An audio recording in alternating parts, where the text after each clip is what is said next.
Good morning all. ನಾನು ಅಮರೇಶ್ ಪೋತಾಳ್. ಮತ್ತೊಮ್ಮೆಲ್ಲರಿಗೂ ಅಮರ್ಸ್ ಕ್ಲಾಸಸ್ಗೆ ಸ್ವಾಗತ. ಇದು ಕ್ಲಾಸ್ ನಂಬರ್ 922 ಆಗುತ್ತೆ ಈ ಒಂದು ಸರಣಿಯಲ್ಲಿ.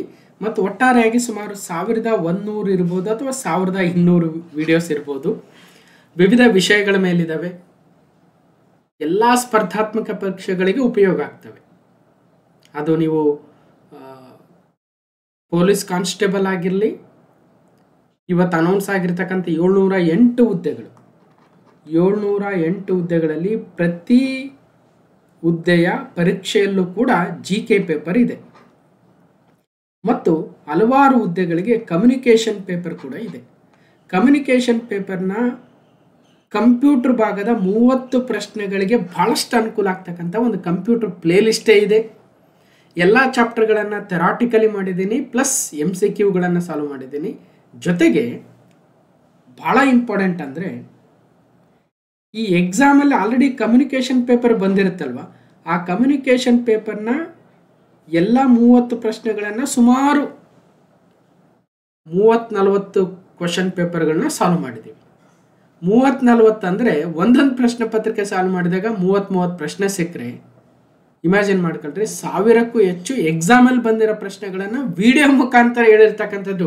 ಸುಮ್ಮನೆ ಯಾವುದೋ PDF ಅಲ್ಲಿ ಕೊಡೋದಲ್ಲ, ವಿಡಿಯೋ ಮುಖಾಂತರ ವಿತ್ ಪ್ರಾಕ್ಟಿಕಲಿ ಒಬ್ಬ ಕಂಪ್ಯೂಟರ್ ಸೈನ್ಸ್ ಟೀಚರೇ ಹೇಳಿರ್ತಕ್ಕಂಥದ್ದು ಗಮನಹರಿಸಿ. ಅದೇ ಥರ ಇವತ್ತು 708 ಹುದ್ದೆಗಳೇನು ಅನೌನ್ಸ್ ಆಗಿದ್ದಾವೆ, ಅದು KEA ನಡೆಸ್ತಾ ಇದೆ. ಜೊತೆಗೆ ಇನ್ನು ಮುಂದೆ ಪೊಲೀಸ್ ಕಾನ್ಸ್ಟೇಬಲ್ ಎಕ್ಸಾಮ್ಗಳನ್ನು KEAನೇ ನಡೆಸಬೇಕು, ನೀವು ನಡೆಸಿ ಅಂತ ಆರ್ಡರ್ ಮಾಡಿರ್ತಕ್ಕಂಥದ್ದು ಕೂಡ ನಿನ್ನೆ ಬಂದಿದೆ. ಹಾಗಾದರೆ ಇನ್ನು ಮುಂದೆ PC ಎಕ್ಸಾಮ್ಗೆ ರೆಡಿ ಆಗ್ತಾ ಇರ್ತಕ್ಕಂಥವ್ರು, PSI ಎಕ್ಸಾಮ್ಗೆ ರೆಡಿ ಆಗ್ತಾ ಇರ್ತಕ್ಕಂಥವ್ರು KEA ಪ್ಯಾಟರ್ನನ್ನೇ ಫಾಲೋ ಮಾಡಬೇಕಾಗತ್ತೆ. ಗಮನಹರಿಸಿ. ಈಗ ಆಲ್ರೆಡಿ KEA 545 ಎಕ್ಸಾಮ್ನ ನಡೆಸ್ಕೊಟ್ಟಿದೆ, 402 PSI ಎಕ್ಸಾಮ್ ನಡೆಸ್ಕೊಟ್ಟು KSP ಡಿಪಾರ್ಟ್ಮೆಂಟ್ ಅವ್ರಿಗೆ ಇದು ಯಾಕೆ ನಾವು ತೊಂದರೆ ತಗೋಬೇಕು, ಆರಾಮಾಗಿ KEA ಕೊಟ್ಬಿಟ್ರೆ ಎಲ್ಲ ವ್ಯವಸ್ಥೆ ಮಾಡಿ ಮೆರಿಟ್ ಲಿಸ್ಟ್ ಅಂತ ಕೊಟ್ಬಿಡ್ತಾರೆ, ಉಳಿದಿದ್ದು ನಾವು ಮಾಡ್ಕೋಬೋದು ಅಂತ ಈಸಿ ಅನಿಸ್ತಾ ಇದೆ. ಇದನ್ನೇ ಹೇಳ್ತಾ ಇದ್ವಿ ಭಾಳ ಜನ, ಇಲ್ಲ ಸರ್ KSP ನಡೆಸ್ತಾರೆ ಅಂತ. ಅಲ್ರಿ, ನೀವೇ ಒಂದು ಯೋಚನೆ ಮಾಡಿ, ನಮಗೆ ಕ್ಯಾಂಡಿಡೇಟ್ಸ್ ಬೇಕಷ್ಟೇ, ಅವ್ರಿಗೆ ಟ್ರೈನಿಂಗ್ ಕೊಟ್ಟು ನಾವು ಸ್ಟೇಷನ್ಗಳಿಗೆ ಕಳಿಸ್ತೀವಿ.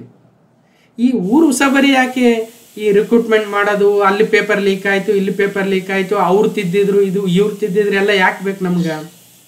ಹಾಗಾಗಿ ಇವೆಲ್ಲವನ್ನು ಅಬ್ಸರ್ವ್ ಮಾಡ್ತಾ ಹೋದಾಗ ಅವ್ರಿಗೆ ಈಸಿ ಅನಿಸ್ತು, KEAಗೆ ಇಂಥ ಹುದ್ದೆಗಳು, ಇಷ್ಟು ಹುದ್ದೆಗಳಿದ್ದಾವೆ, ಇಷ್ಟಿಷ್ಟು ಕ್ಯಾಟಗರಿ ಇದೆ, ನಮಗೆ ಮೆರಿಟ್ ಲಿಸ್ಟ್ ಕೊಟ್ಬಿಡಿ ಅಂತ ಕೊಟ್ಬಿಡ್ತಾರೆ. ಇಲ್ಲಿ 708 ಹುದ್ದೆಗಳು KEA ನಡೆಸ್ತಾ ಇದೆ. ಪೊಲೀಸ್ ಕಾನ್ಸ್ಟೇಬಲ್ಲು KEA ಕೊಟ್ಟಿದ್ದಾರೆ, PSI KEA ಕೊಟ್ಟರೆ ಇನ್ನು ಸಾವಿರಾರು ಹುದ್ದೆಗಳು ನೋಟಿಫಿಕೇಶನ್ ಆಗೋದು ಬಾಕಿ ಇದೆ ಅಂತ ನಿನ್ನೆ ಮಾನ್ಯ ಕಾರ್ಯನಿರ್ವಾಹಕ ನಿರ್ದೇಶಕರು ಪ್ರಸನ್ನ ಸರ್ ಅವರು ಒಂದು ಒಳ್ಳೆ ವಿಡಿಯೋ ಮುಖಾಂತರ ಎಷ್ಟು ಚೆನ್ನಾಗಿ ಎಕ್ಸ್ಪ್ಲೇನ್ ಮಾಡಿದ್ದಾರೆ. ಅವರು ನೋಡಿ, ಹೋಗಿ 708 ಹುದ್ದೆಗಳಿಗೆ ಯಾವ ರೀತಿಯಾಗಿ ಅಪ್ಲಿಕೇಶನ್ ಹಾಕಬೇಕು, ನಿಮ್ಮ ಎಲ್ಲ ಡೌಟ್ಸ್ಗೆ ಅಲ್ಲಿ ಕ್ಲಾರಿಟಿ ಸಿಗ್ತಾ ಇದೆ. ಸೊ ಅದರ ಲಿಂಕನ್ನು ನಮ್ಮ ಟೆಲಿಗ್ರಾಮ್ ಚಾನಲಲ್ಲಿ ಹಾಕ್ತೀನಿ, ಹೋಗಿ ನೋಡಿ ಒಂದು ಕಡೆ. ಅದೇ ಥರ KPSC ನಡೆಸ್ತಕ್ಕಂತಹ ಪರೀಕ್ಷೆಗಳು ಈಗ ಮುಗೀತು. KEA KPSCನೇ ಮ್ಯಾಕ್ಸಿಮಮ್ ನೋಟಿಫಿಕೇಶನ್ಸ್ ಆಗೋದು. ಇನ್ನು ಇನ್ನೊಂದು ರಿಕ್ರೂಟ್ಮೆಂಟ್ ಏಜೆನ್ಸಿ ಅಂದರೆ KSP ಆಗಿತ್ತು, ಕರ್ನಾಟಕ ಸ್ಟೇಟ್ ಪೊಲೀಸ್ ಡಿಪಾರ್ಟ್ಮೆಂಟು. ಅವರು ಕೂಡ KEA ಕೊಟ್ಟಿರೋದ್ರಿಂದ ಮುಗೀತು. ಇನ್ನು KPSCದು ಭಾಳ ಲೆಂತಿ ಕ್ವಶನ್ ಪೇಪರ್ ಇರುತ್ತೆ. ಕರೆಂಟ್ ಅಫೇರ್ಸ್ ಅಂದಾಗ ಅವರು 1-1.5 ವರ್ಷ 2 ವರ್ಷದ ಹಿಂದಿನವೆಲ್ಲ ಕೇಳ್ತಾರೆ. ಬಜೆಟ್ ಎಕನಾಮಿಕ್ಸ್ ಸರ್ವೆ ಮೇಲೆ ಭಾಳ ಫೋಕಸ್ ಮಾಡಿ ಕೇಳ್ತಾರೆ. ಮತ್ತು ಆ ಕ್ವಶನ್ ಪೇಪರ್ ಸಾಲ್ವ್ ಮಾಡಿರ್ತಕ್ಕಂಥ ವೀಡಿಯೋಸ್ ಕೂಡ ಈ 1100-200 ವೀಡಿಯೋಸಲ್ಲಿ ಇದ್ದಾವೆ, ನೋಡಿ ಅಂತ ಹೇಳ್ತಾ ಇವತ್ತು ಅಕ್ಟೋಬರ್ 2025 ಪಾರ್ಟ್ 1 ಇಂಪಾರ್ಟೆಂಟ್ ಆಗಿರ್ತಕ್ಕಂಥ ಕರೆಂಟ್ ಅಫೇರ್ಸ್ಗಳನ್ನು ನೋಡ್ತಾ ಹೋಗೋಣ. ಈಗ ಆಲ್ರೆಡಿ ಜನವರಿ 2025ರಿಂದ ಸೆಪ್ಟೆಂಬರ್ 2025ವರೆಗೂ ಕಂಪ್ಲೀಟ್ ಆಗಿರ್ತಕ್ಕಂಥ ಕರೆಂಟ್ ಅಫೇರ್ಸ್. ಯಾವುದೇ ಮಂತು ಬ್ಯಾಲೆನ್ಸ್ ಇಲ್ಲ, ಯಾವುದೇ ಒಂದು ಟಾಪಿಕ್ಕು ಬ್ಯಾಲೆನ್ಸ್ ಇಲ್ಲ.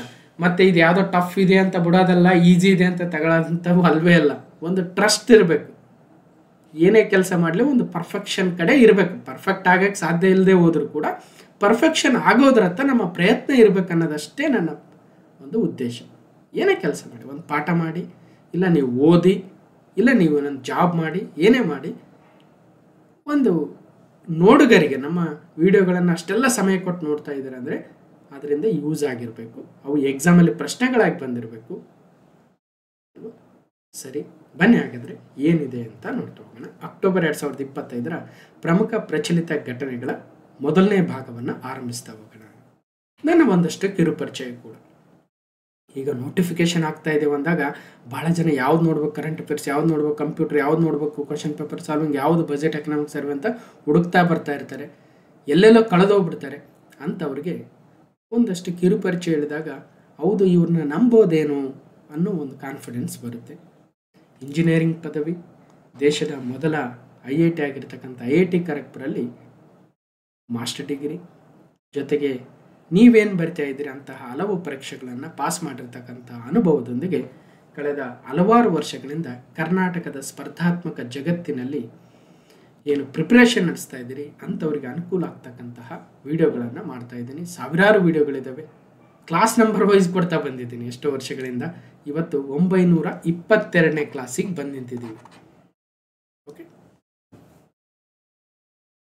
ಒಂದು ಕಡೆ ಅಮರ್ಸ್ ಕ್ಲಾಸಸ್ ಅಂತಕ್ಕಂಥ ಯೂಟ್ಯೂಬ್ ಚಾನಲ್ ಇದೆ, ಮತ್ತೊಂದು ಕಡೆ ಟೆಲಿಗ್ರಾಮ್ ಚಾನಲ್ ಕೂಡ ಇದೆ. ಯಾರು ಜಾಯ್ನ್ ಆಗಿಲ್ಲ ಜಾಯ್ನ್ ಆಗಿ, ಅದರ ಲಿಂಕನ್ನು ಡಿಸ್ಕ್ರಿಪ್ಷನ್ ಬಾಕ್ಸಲ್ಲಿ ಕೊಟ್ಟಿರ್ತೀನಿ, ಅಥವಾ ಅಮರ್ಸ್ ಕ್ಲಾಸಸ್ ಅಂತ ಸರ್ಚ್ ಮಾಡಿ ಜಾಯ್ನ್ ಆಗಿ. ಓಕೆ, ಮತ್ತು ಈಗ ಹೇಳ್ತಾ ಇದ್ದೆ KPSC KA ನಡೆಸಿರ್ತಕ್ಕಂಥ ಕ್ವಶನ್ ಪೇಪರ್ಗಳು ಭಾಳ ಇಂಪಾರ್ಟೆಂಟ್ ರೀ. ನಾವು ಎಷ್ಟೇ ಮಾರ್ಕ್ ಟೆಸ್ಟ್ಗಳನ್ನು ಅಟೆಂಡ್ ಮಾಡಿದರೂ ಕೂಡ ರಿಯಲ್ ಎಕ್ಸಾಮ್ ಪೇಪರ್ಗೆ ಸಮನಾಗಿದ್ದಲ್ಲ. ಬರೆದಿಟ್ಕೊಂಡ್ಬಿಟ್ರೆ ಮಾರ್ಕ್ ಟೆಸ್ಟ್ ಯಾರು ರೆಡಿ ಮಾಡ್ತಾರೆ? ನೀವು ಯಾರೋ ಒಬ್ಬರು, ಇನ್ಯಾರೋ ಒಬ್ಬರು ಪ್ರಿಪೇರ್ ಆಗ್ತಾ ಇರ್ತಕ್ಕಂಥ ಹುಡುಗರು ರೆಡಿ ಮಾಡ್ತಾರೆ. ಅದಕ್ಕೂ ರಿಯಲ್ ಎಕ್ಸಾಮ್ ಕ್ವಶನ್ ಪೇಪರ್ಗೂ ಭಾಳ ವ್ಯತ್ಯಾಸ ಇರುತ್ತೆ. ಅರ್ಥ ಮಾಡ್ಕೊಳ್ರಿ. ಅದನ್ನು ಅರ್ಥನೇ ಮಾಡ್ಕೊಳ್ಳೋಷ್ಟು ಕೆಪಾಸಿಟಿ ಇಲ್ಲ ಅಂದರೆ ನಾವು ಹೆಂಗೆ ಸಮಾಜದಲ್ಲಿ ಗೆಲ್ಲಕ್ಕೆ ಸಾಧ್ಯ? ಜಲಸಂಪನ್ಮೂಲ ಇಲಾಖೆಯ ವಾಟರ್ ರಿಸೋರ್ಸಸ್ ಡಿಪಾರ್ಟ್ಮೆಂಟ್ನ HK ರೀಸನ್ ಎಕ್ಸಾಮ್ ನಡೆದಿತ್ತು ಮೊನ್ನೆ, ಜೂನಿಯರ್ ಇಂಜಿನಿಯರ್. ಭಾಳ ದೂರಲ್ಲ, ಇವತ್ತು ಅಕ್ಟೋಬರ್ 10 ಎಕ್ಸಾಮ್ ನಡೆದಿದ್ದು ಇದೇ ವರ್ಷದ ಕಳೆದ ತಿಂಗಳ 19ರಂದು. ಅದರಲ್ಲಿ 21 ಜಿಯೋಗ್ರಫಿ ಪ್ರಶ್ನೆಗಳು ಬಂದಿತ್ತು. ಭಾಳ ಫಿಸಿಕಲ್ ಜಿಯೋಗ್ರಫಿ ಪ್ರಶ್ನೆ ಇದ್ವು, ಇಂಡಿಯನ್ ಜಿಯೋಗ್ರಫಿ ಇತ್ತು, ಕರ್ನಾಟಕ ಜಿಯೋಗ್ರಫಿ ಇತ್ತು. ಮತ್ತು ಕ್ವಶನ್ ಹೆಂಗೆ ಬಂದಿದ್ದಾವೆ ನೋಡ್ಬೇಕಲ್ವ? ಅದು ಕ್ಲಾಸ್ ನಂಬರ್ 915ನಲ್ಲಿದೆ ನೋಡಿ. ಹೀಗೆ ಒಂದು ಕ್ವಶನ್ ಪೇಪರ್ ಬಂದಾಗ ಅದರಲ್ಲಿ ಬಂದಿರತಕ್ಕಂಥ ವಿವಿಧ ಪಾಲಿಟಿ ಪ್ರಶ್ನೆಗಳು, ಕರೆಂಟ್ ಅಫೇರ್ಸ್ ಪ್ರಶ್ನೆಗಳು, ಕಂಪ್ಯೂಟರ್ ಪ್ರಶ್ನೆಗಳು, ಜಿಯೋಗ್ರಫಿ, ಅದೇ ರೀತಿಯಾಗಿ ಹಿಂದೆ ಕೈಗಾರಿಕಾ ವಿಸ್ತರಣಾಧಿಕಾರಿ ಬಂದಿತ್ತು. ಕೈಗಾರಿಕಾ ವಿಸ್ತರಣಾಧಿಕಾರಿ, ಇಂಡಸ್ಟ್ರಿಯಲ್ ಎಕ್ಸ್ಟೆನ್ಷನ್ ಆಫೀಸರ್ KPSC ನಡೆಸಿತ್ತು. ಅದು ಭಾಳ ದೂರ ಏನಿಲ್ಲ, ಕಳೆದ ತಿಂಗಳ 3, ಜಸ್ಟ್ 1 ತಿಂಗಳಾಗಿದೆ ಅಷ್ಟೇ. ಯಾವಾಗೋ 2010 ಕ್ವಶನ್ ಪೇಪರು, 15 ಕ್ವಶನ್ ಪೇಪರ್ ಬೇಕಿಲ್ರಿ. ರೀಸೆಂಟ್ ಕ್ವಶನ್ ಪೇಪರ್ ಮೇಲೆ ಕಾನ್ಸಂಟ್ರೇಷನ್ ಮಾಡಿ. ಅರ್ಥ ಮಾಡ್ಕೊಳ್ರಿ. ಕ್ಲಾಸ್ ನಂಬರ್ 898 17 ಕರೆಂಟ್ ಅಫೇರ್ಸ್ ಬಂದಿತ್ತು ಈ IEO ಎಕ್ಸಾಮಲ್ಲಿ. ಅದೇ ಥರ ಕಂಪ್ಯೂಟರ್ ಪ್ರಶ್ನೆ 30 ಪ್ರಶ್ನೆಗಳನ್ನು ಸಾಲ್ವ್ ಮಾಡಿದ್ದೀನಿ. ಎಲ್ಲ ರಿಪೀಟೆಡ್ ಪ್ರಶ್ನೆಗಳಿತ್ತು, ಬೇಕಾದ್ರೆ ಕೇಳಿ ಯಾರಾದರೂ ಫಾಲೋ ಮಾಡ್ತಾ ಇರ್ತಕ್ಕಂಥವ್ರಿಗೆ. ಕ್ಲಾಸ್ ನಂಬರ್ 900ಅಲ್ಲಿ 6 ಸೈನ್ಸ್ ಆ್ಯಂಡ್ ಟೆಕ್ ಪ್ರಶ್ನೆ ಇತ್ತು, ಅವನ್ನು ಸಾಲ್ವ್ ಮಾಡಿದ್ದೀವಿ. 6 ಜಿಯೋಗ್ರಫಿ ಪ್ರಶ್ನೆಗಳಿದ್ವು, ಅದನ್ನು ಸಪ್ರೇಟ್ ವಿಡಿಯೋದಲ್ಲಿ. 6 ಎಕನಾಮಿಕ್ಸ್ ಪ್ರಶ್ನೆ ಇತ್ತು, ಅದನ್ನು ಸಪ್ರೇಟ್ ವಿಡಿಯೋದಲ್ಲಿ. 16 ಸಂವಿಧಾನದ ಪ್ರಶ್ನೆಗಳಿತ್ತು, ಅದನ್ನು ಸಪ್ರೇಟ್ ವಿಡಿಯೋದಲ್ಲಿ ನೋಡಿ. ಇನ್ನು ಕೆಲವೊಬ್ಬರು AO ಏನು ಎಕ್ಸಾಮ್ಗೆ ರೆಡಿ ಆಗ್ತಾ ಇದ್ರು, ಅವರು ಸರ್ ನಮಗೆ ಅನುಕೂಲ ಆಗ್ತಕ್ಕಂಥ ಒಂದಷ್ಟು ವಿಡಿಯೋಗಳನ್ನು ಮಾಡಿ ಅಂತ ಕೇಳಿದ್ರು. ಅವ್ರಿಗೋಸ್ಕರ agricultural crop varieties which are in news 2025 ಇದು ಕೃಷಿ ಪ್ರಭೇದಗಳ ಬಗ್ಗೆ ಒಂದು ಸಪ್ರೇಟ್ ವಿಡಿಯೋ. ICAR ಮತ್ತು ಭಾರತದ ಇತರ ಸಂಶೋಧನಾ ಸಂಸ್ಥೆಗಳ ಮೇಲೆ ಒಂದು ವಿಡಿಯೋ. ಇಲ್ಲಿ ಕ್ಲಾಸ್ ನಂಬರ್ ಅಂತ ಕೊಟ್ಟಿರ್ತೀನಲ್ಲ, ಅದನ್ನು ಫಾಲೋ ಮಾಡಿ. Agriculture and other GI tags ಸುದ್ದಿಯಲ್ಲಿರ್ತಕ್ಕಂಥವನ್ನ ಸಪ್ರೇಟ್ ವಿಡಿಯೋದಲ್ಲಿ. ಭಾರತದಲ್ಲಿನ ವಿವಿಧ cattle, goat and sheep breeds in India ಅಂತ ಸಪ್ರೇಟ್ ವಿಡಿಯೋದಲ್ಲಿ. ಇಲ್ಲ ಸರ್ ಬರೀ ವಿಡಿಯೋ ಬೇಡ ನಮಗೆ, ಕ್ವಶನ್ ಪೇಪರ್ ನಡೆದಿತ್ತು 2017ರಲ್ಲಿ AO ಅದನ್ನು ಸಾಲ್ವ್ ಮಾಡಿ ಅಂತ ಕೇಳಿದ್ರಿ. ಸೊ ಅದನ್ನು ಕೂಡ ಪ್ಲಾಂಟ್ ಸ್ಪೀಸೀಸ್ ವೆರೈಟೀಸ್ ಅಂತ 2 ವಿಡಿಯೋ ಮಾಡಿದ್ದೀನಿ. ಕ್ರಾಪಿಂಗ್ ಮೆಥಡ್ಸ್ ಅಂತ 2 ವಿಡಿಯೋ ಮಾಡಿದ್ದೆ. ಸೊ ಹೋಗಿ ನೋಡಿ, ಇನ್ನೂ 3 ವಿಡಿಯೋ ಮಾಡಿರಬೇಕು, ಅದು ಲಿಸ್ಟ್ ಹಾಕಿಲ್ಲ. ಇನ್ನು ಕಂಪ್ಯೂಟರ್ ಓದ್ತಾ ಇರ್ತಕ್ಕಂಥವ್ರಿಗೆ ಸೊ ನೋಡಿ, ಸಪ್ರೇಟ್ ವಿತ್ ಪ್ರಾಕ್ಟಿಕಲ್ ಮಾಡಿರ್ತಕ್ಕಂಥವಿದ್ದಾವೆ, ಕ್ವಶನ್ ಪೇಪರ್ ಸಾಲ್ವ್ ಮಾಡಿರ್ತಕ್ಕಂಥವಿದ್ದಾವೆ ನೋಡಿ. IEO ಎಕ್ಸಾಮ್ 30 ಪ್ರಶ್ನೆ ಬಂದರೆ ಅದನ್ನು ಸಪ್ರೇಟ್ ವಿಡಿಯೋದಲ್ಲಿ ಕಂಪ್ಯೂಟರ್ದು. RTO motor vehicle inspector communication paper 30 computer ಪ್ರಶ್ನೆಗಳನ್ನು ಸಾಲ್ವ್ ಮಾಡಿದ್ದೀವಿ. ಇಲ್ಲ ಸರ್ ಬೀಟ್ ಫಾರೆಸ್ಟರ್ ಎಕ್ಸಾಮ್ ನಡೀತು, ಅದನ್ನು ಸಾಲ್ವ್ ಮಾಡಿದ್ದೀವಿ. ಹೀಗೆ ಹಲವಾರು ವಿಡಿಯೋಗಳಿದ್ದಾವೆ. ಅವೆಲ್ಲಿ ನೋಡಬೇಕಂದ್ರೆ ಅಮರ್ಸ್ ಕ್ಲಾಸಸ್ ಅಂತಕ್ಕಂಥ ಯೂಟ್ಯೂಬ್ ಚಾನಲ್ ಹೋದಾಗ ಅಲ್ಲಿ ವಿಡಿಯೋಸ್ ಅಂತಕ್ಕಂತಹ ಒಂದು ಟ್ಯಾಬ್ ಇದೆ. ಈ ವಿಡಿಯೋಸ್ ಹೋದರೆ ಕ್ಲಾಸ್ ನಂಬರ್ 922, 921, 920 ಹೀಗೆ ಸೀರಿಯಲ್ ವೈಸ್ ಸಿಗ್ತವೆ ನಿಮಗೆ. ಇಲ್ಲ ಒಂದು ಪರ್ಟಿಕ್ಯುಲರ್ ಪ್ಲೇ ಲಿಸ್ಟ್ ನೋಡಬೇಕಂದ್ರೆ ಪಕ್ಕದಲ್ಲಿ ಪ್ಲೇ ಲಿಸ್ಟ್ ಅಂತ ಇದೆ. ಆ ಪ್ಲೇ ಲಿಸ್ಟ್ ಮೇಲೆ ಕ್ಲಿಕ್ ಮಾಡಿದ್ರು ಕೂಡ ಪ್ಲೇ ಲಿಸ್ಟ್ ವೈಸ್ ಬರ್ತವೆ. Budget economic survey play list ಬೇರೆ ಇದೆ, 41 ವಿಡಿಯೋ ಇದ್ದಾವೆ. ಇಲ್ಲ 2025 ಕರೆಂಟ್ ಅಫೇರ್ಸ್ ವಿಡಿಯೋ ಸುಮಾರು 160 ಈಗ ಆಲ್ರೆಡಿ ವೀಡಿಯೋಸ್ ಆಗಿದ್ದಾವೆ. ಇಲ್ಲ ಸ್ಪೆಷಲ್ ವೀಡಿಯೋಸ್ ಬೇಕಂದ್ರೂ ಕೂಡ GK ವೀಡಿಯೋಸು, ಹೀಗೆ ಕ್ವಶನ್ ಪೇಪರ್ ಸಾಲ್ವ್ ಮಾಡಿರೋದಕ್ಕೆ ಸಪ್ರೇಟ್ ಪ್ಲೇ ಲಿಸ್ಟ್ ಇದೆ. ಇಲ್ಲ ಸರ್ PDF ಬೇಕಂದಾಗ ನಾನು ಪೋಸ್ಟ್ಸಲ್ಲಿ ಹಾಕಿರ್ತೀನಿ, ಅಲ್ಲಿಂದ ಪಡ್ಕೋಬೋದು. ನೋಡಿ, ಸೊ ಬೇರೆ ಬೇರೆ ವರ್ಷದ್ದು ನಿಮಗೆ 2024 ಕಂಪ್ಲೀಟ್ ಕರೆಂಟ್ ಅಫೇರ್ಸ್ ಬೇಕಂದ್ರೂ ಇದ್ದಾವೆ. 23 ಇದೆ, 22 ಇದೆ, ಅಷ್ಟು ಬ್ಯಾಕ್ ಹೋಗೋದು ಬೇಕಾಗಿಲ್ಲ. 24 ಪುರ್ಸೊತ್ತಿದ್ದವ್ರು ನೋಡಿ, ಇಲ್ಲ 25 ಕಂಪ್ಲೀಟಾಗಿ ನೋಡ್ಬಿಡಿ, ಈಸಿ ಆಗುತ್ತೆ. ಇನ್ನು Karnataka budget, Karnataka economic survey, India budget, India economic survey ಇದ್ದಾವೆ. ಇವೆಲ್ಲವೂ ಕೂಡ ಇಂಪಾರ್ಟೆಂಟು. ಭಾಳ ಜನಕ್ಕೆ ಯಾರೇ ಇವೆಲ್ಲ ಹೇಳ್ತಾ ಇದ್ದಾರಪ್ಪ ಅನ್ನಿಸ್ಬೋದು. ಅನಿವಾರ್ಯ, ಯಾಕಂದರೆ ನಾವೇನು ಮಾಡಿದ್ದೀವಿ ಅಂತ ಜಗತ್ತಿಗೆ ತೋರಿಸ್ಬೇಕಲ್ವ ನಮ್ಮ ಪ್ರಯತ್ನವನ್ನು. ಪ್ರತಿಯೊಂದು ವಿಡಿಯೋದ ಹಿಂದೆ 16 ಗಂಟೆಗಳ ಪ್ರಯತ್ನ ಇರುತ್ತೆ. ನಮ್ಮ ಪ್ರಯತ್ನವನ್ನು ನಾವು ಬೇರೆಯವರಿಗೆ ತೋರಿಸದೆ ಹೋದರೆ ಹೆಂಗೆ ಗೊತ್ತಾಗುತ್ತೆ ನಮ್ಮ ಮೇಲೆ ನಂಬಿಕೆ? ಸ್ಪೆಷಲ್ ವಿಡಿಯೋಸ್ ಇದ್ದಾವೆ ನೋಡಿ. ಅದರಲ್ಲೂ ಪ್ರಮುಖವಾಗಿ ನಾವೇನು ಮಾಡ್ತೀವಿ, ಈ supreme court land mark judgements ಅಂತ ಏನಿದ್ದಾವೆ ಇವನ್ನ ಓದೋದೇ ಇಲ್ಲ. ಅವನ್ನ ನಾವು ಪಾಠ ಮಾಡೋದು ಕಷ್ಟ. ಯಾಕಂದರೆ ಯಾರು ನಮ್ಮ ಹುಡುಗರು ಹೆಂಗೆ ಅಂದರೆ, ನೀವು ನೋಟಿಫಿಕೇಷನ್ ಬಂದಿದೆ, ಆ ಪ್ರಾಬ್ಲಮ್ ಆಗಿದೆ, ಈ ಪ್ರಾಬ್ಲಮ್ ಆಗಿದೆ, ಹಂಗಾಗಿದೆ, ಕೋರ್ಟ್ ಕೇಸ್ ಹಿಂಗಾಗಿದೆ ಅಂದಾಗ 16,000 ಜನ ನೋಡ್ತೀರಿ. ನಾವು ಒಳ್ಳೆ ಪಾಠ ಮಾಡಿದಾಗ ನೋಡೋದೇ ಇಲ್ಲ. ನೋಡಿಬೇಕಾದ್ರೆ ಅಬ್ಸರ್ವ್ ಮಾಡಿ. ಇದು ನಮಗೆ ಇದು ಈ ವರ್ಷ ಅಲ್ರಿ, ಹಲವಾರು ವರ್ಷಗಳಿಂದ ಮಾಡ್ತಾ ಇದ್ದೀವಿ. ಗೊತ್ತಾಗ್ಬಿಟ್ಟಿದೆ ಏನಾಗ್ತಾ ಇದೆ ಸ್ಟೂಡೆಂಟ್ ಮೈಂಡ್ಸೆಟ್ ಅಂತ. ಹಾಗಾಗಿ ಸುಮ್ಮನೆ ಯಾಕೆ ಹೇಳೋದು? ಬೇಕಿದ್ದವ್ರು ನೋಡ್ತಾರೆ, ಬೇಕಿಲ್ಲದೆ ಇರೋರು ಇಲ್ಲ. ಯಾಕೆ? ನಮಗೆ ಶಕ್ತಿ ಇದ್ದರೆ ವೀಡಿಯೋಸ್ ಮಾಡಿ, ಇಲ್ಲ ಅಂದರೆ ಇಲ್ಲ ಅಷ್ಟೇ. ಯಾರಿಗಾದರೂ ಏನು ಫೋರ್ಸ್ ಮಾಡಿ ವೀಡಿಯೋಸ್ ನೋಡಿ ಅಂತ ಹೇಳೋಕ್ಕಾಗುತ್ತಾ ಅಲ್ವ? ಯಾವುದೋ ಕಾಮಿಡಿ ವಿಡಿಯೋನು, ಯಾವುದೋ ಶಾರ್ಟ್ ಮೂವಿನೋ, ಇನ್ನೊಂದು ಯಾವುದೋ ಟ್ರಾವೆಲ್ ಲಾಗೋ ಅವೆಲ್ಲ ನೋಡ್ತಾರೆ. ನಮ್ಗೆ ಒಳ್ಳೆ ಪಾಠ ಉದ್ಧಾರ ಆಗ್ರಿ ಅಂದರೆ ಯಾರು ಉದ್ಧಾರ ಆಗಲ್ಲ, ಅಂಥ ಪರಿಸ್ಥಿತಿ ಇದೆ. ಆದರೆ ಎಲ್ಲೋ ಒಂದಷ್ಟು ಜನ ನಾವು ಉದ್ಧಾರ ಆಗಬೇಕು ಅಂತ ಕುಂತ್ಕೊಂಡು ಎಲ್ಲೆಲ್ಲೋ ಕುಂತ್ಕೊಂಡು ಓದ್ತಾ ಇರ್ತಾರೆ. ಅಂಥವ್ರಿಗೆ ನಾವು ಒಳ್ಳೆ ವ್ಯಕ್ತಿಗಳ ಥರ ಕಾಣಿಸ್ತಾ ಇರ್ತೀವಿ. ಅಂಥವ್ರಿಗೆ ಬೇಕಾಗಿರೋದು. 1000 ಪೋಸ್ಟ್ಗಳಿತ್ತು VAOದಲ್ಲಿ, 3-4-5 ಲಕ್ಷ ಜನ ಅಪ್ಲೈ ಮಾಡಿದರು. ಎಲ್ಲೋ ಒಂದು ಕಡೆ ಒಂದು 5-10 ಸಾವಿರ ಜನ ಓದ್ತಾ ಇರ್ತಾರೆ ನೀಟಾಗಿ. ಅಂಥವ್ರಿಗೆ ನಮ್ಮ ಪಾಠಗಳು. Supreme court land mark judgements ಮೇಲೆ ಒಂದು 10-15 ದಿನ ಇನ್ವೆಸ್ಟ್ ಮಾಡಿ 4 ಪ್ರಮುಖ ವಿಡಿಯೋ ಮಾಡಿದ್ವಿ. ಸೈನ್ಸ್ ಆ್ಯಂಡ್ ಟೆಕ್ ಮೇಲೆ ಮಾಡಿದ್ವಿ. ಕಾನ್ಸ್ಟಿಟ್ಯೂಷನಲ್ ಅಮೆಂಡ್ಮೆಂಟ್ಸ್ ಮೇಲೆ ಭಾಳ ಎಕ್ಸಾಮಲ್ಲಿ ಬರ್ತಾ ಇದ್ದಾವೆ ಅಂದ್ಬಿಟ್ಟು ಒಂದ್ಸಲ ಗಟ್ಟಿಯಾಗಿ ಕುಳಿತು ಏನು ಮಾಡಿಬಿಡೋಣ, 1ರಿಂದ 106 ಕಂಪ್ಲೀಟ್ ಎಲ್ಲ ಕಾನ್ಸ್ಟಿಟ್ಯೂಷನ್ ಅಮೆಂಡ್ಮೆಂಟ್ಸು ಡೀಟೇಲಾಗಿ ಹೇಳ್ಬಿಡೋಣ ಅಂದ್ಬಿಟ್ಟು ಕುಂತು ಕಂಪ್ಲೀಟ್ ಮಾಡಿಕೊಟ್ಟಿದೆ ನೋಡಿ. ಕ್ಲಾಸ್ ನಂಬರ್ 543, 544, 545, 546, 547 ಈ 4-5 ವಿಡಿಯೋ ನೋಡಿಬಿಡಿ, ನಿಮಗೆಲ್ಲ ಎಕ್ಸಾಮ್ಗೆ ಯೂಸ್ ಆಗುತ್ತೆ. ಇನ್ನು ಲ್ಯಾಂಡ್ ಮಾರ್ಕ್ ಜಡ್ಜ್ಮೆಂಟ್ಸ್ ಮೇಲೆ 542, 557, 558, 560, 61 ನೋಡಿ. ಸೈನ್ಸ್ ಆ್ಯಂಡ್ ಟೆಕ್ನಾಲಜಿ ಮೇಲೆ ಇಸ್ರೋ ಪ್ರಾಜೆಕ್ಟ್ಸು, DRDO ಪ್ರಾಜೆಕ್ಟ್ಸ್ ಇದೆ. 549, 550, 559 ನೋಡ್ಬೇಕು ಇವೆಲ್ಲ. ಅದೇ ಥರ ಈ ಕನ್ವೆನ್ಷನ್ಸ್ ಆ್ಯಂಡ್ ಪ್ರೋಟೋಕಾಲ್ಸ್ ಮೇಲೆ ಬರೀ ಪ್ರಶ್ನೆಗಳು ಬರ್ತಾ ಇದ್ವು. ಭಾಳ ಜನಕ್ಕೆ ಕನ್ಫ್ಯೂಸ್ ಆಗ್ತಾಯಿತ್ತು. ಅದ್ರ ಮೇಲೆ ಮಾಡಿ ಅಂತ ಕೇಳಿದ್ರಿ. ಅದ್ರ ಮೇಲೆ ಕ್ಲಾಸ್ ನಂಬರ್ 603, 604 ಆ್ಯಂಡ್ 612 ನೋಡಿ. Conventions and protocols part 1, part 2, part 3 ಅಂತ ಮಾಡಿದೆ ಅಲ್ವಾ. ಇಲ್ಲಿ ಕೇವಲ ನಾವು ಕರೆಂಟ್ ಅಫೇರ್ಸ್ ಅಂದರೆ ಕರೆಂಟ್ ಅಫೇರ್ಸ್ ರಿಲೇಟೆಡ್ ಬೇರೆ ಬೇರೆ ಸಬ್ಜೆಕ್ಟ್ನ ಕವರ್ ಮಾಡ್ತಾ ಹೋಗ್ತೀವಿ. ISFR ರಿಪೋರ್ಟು,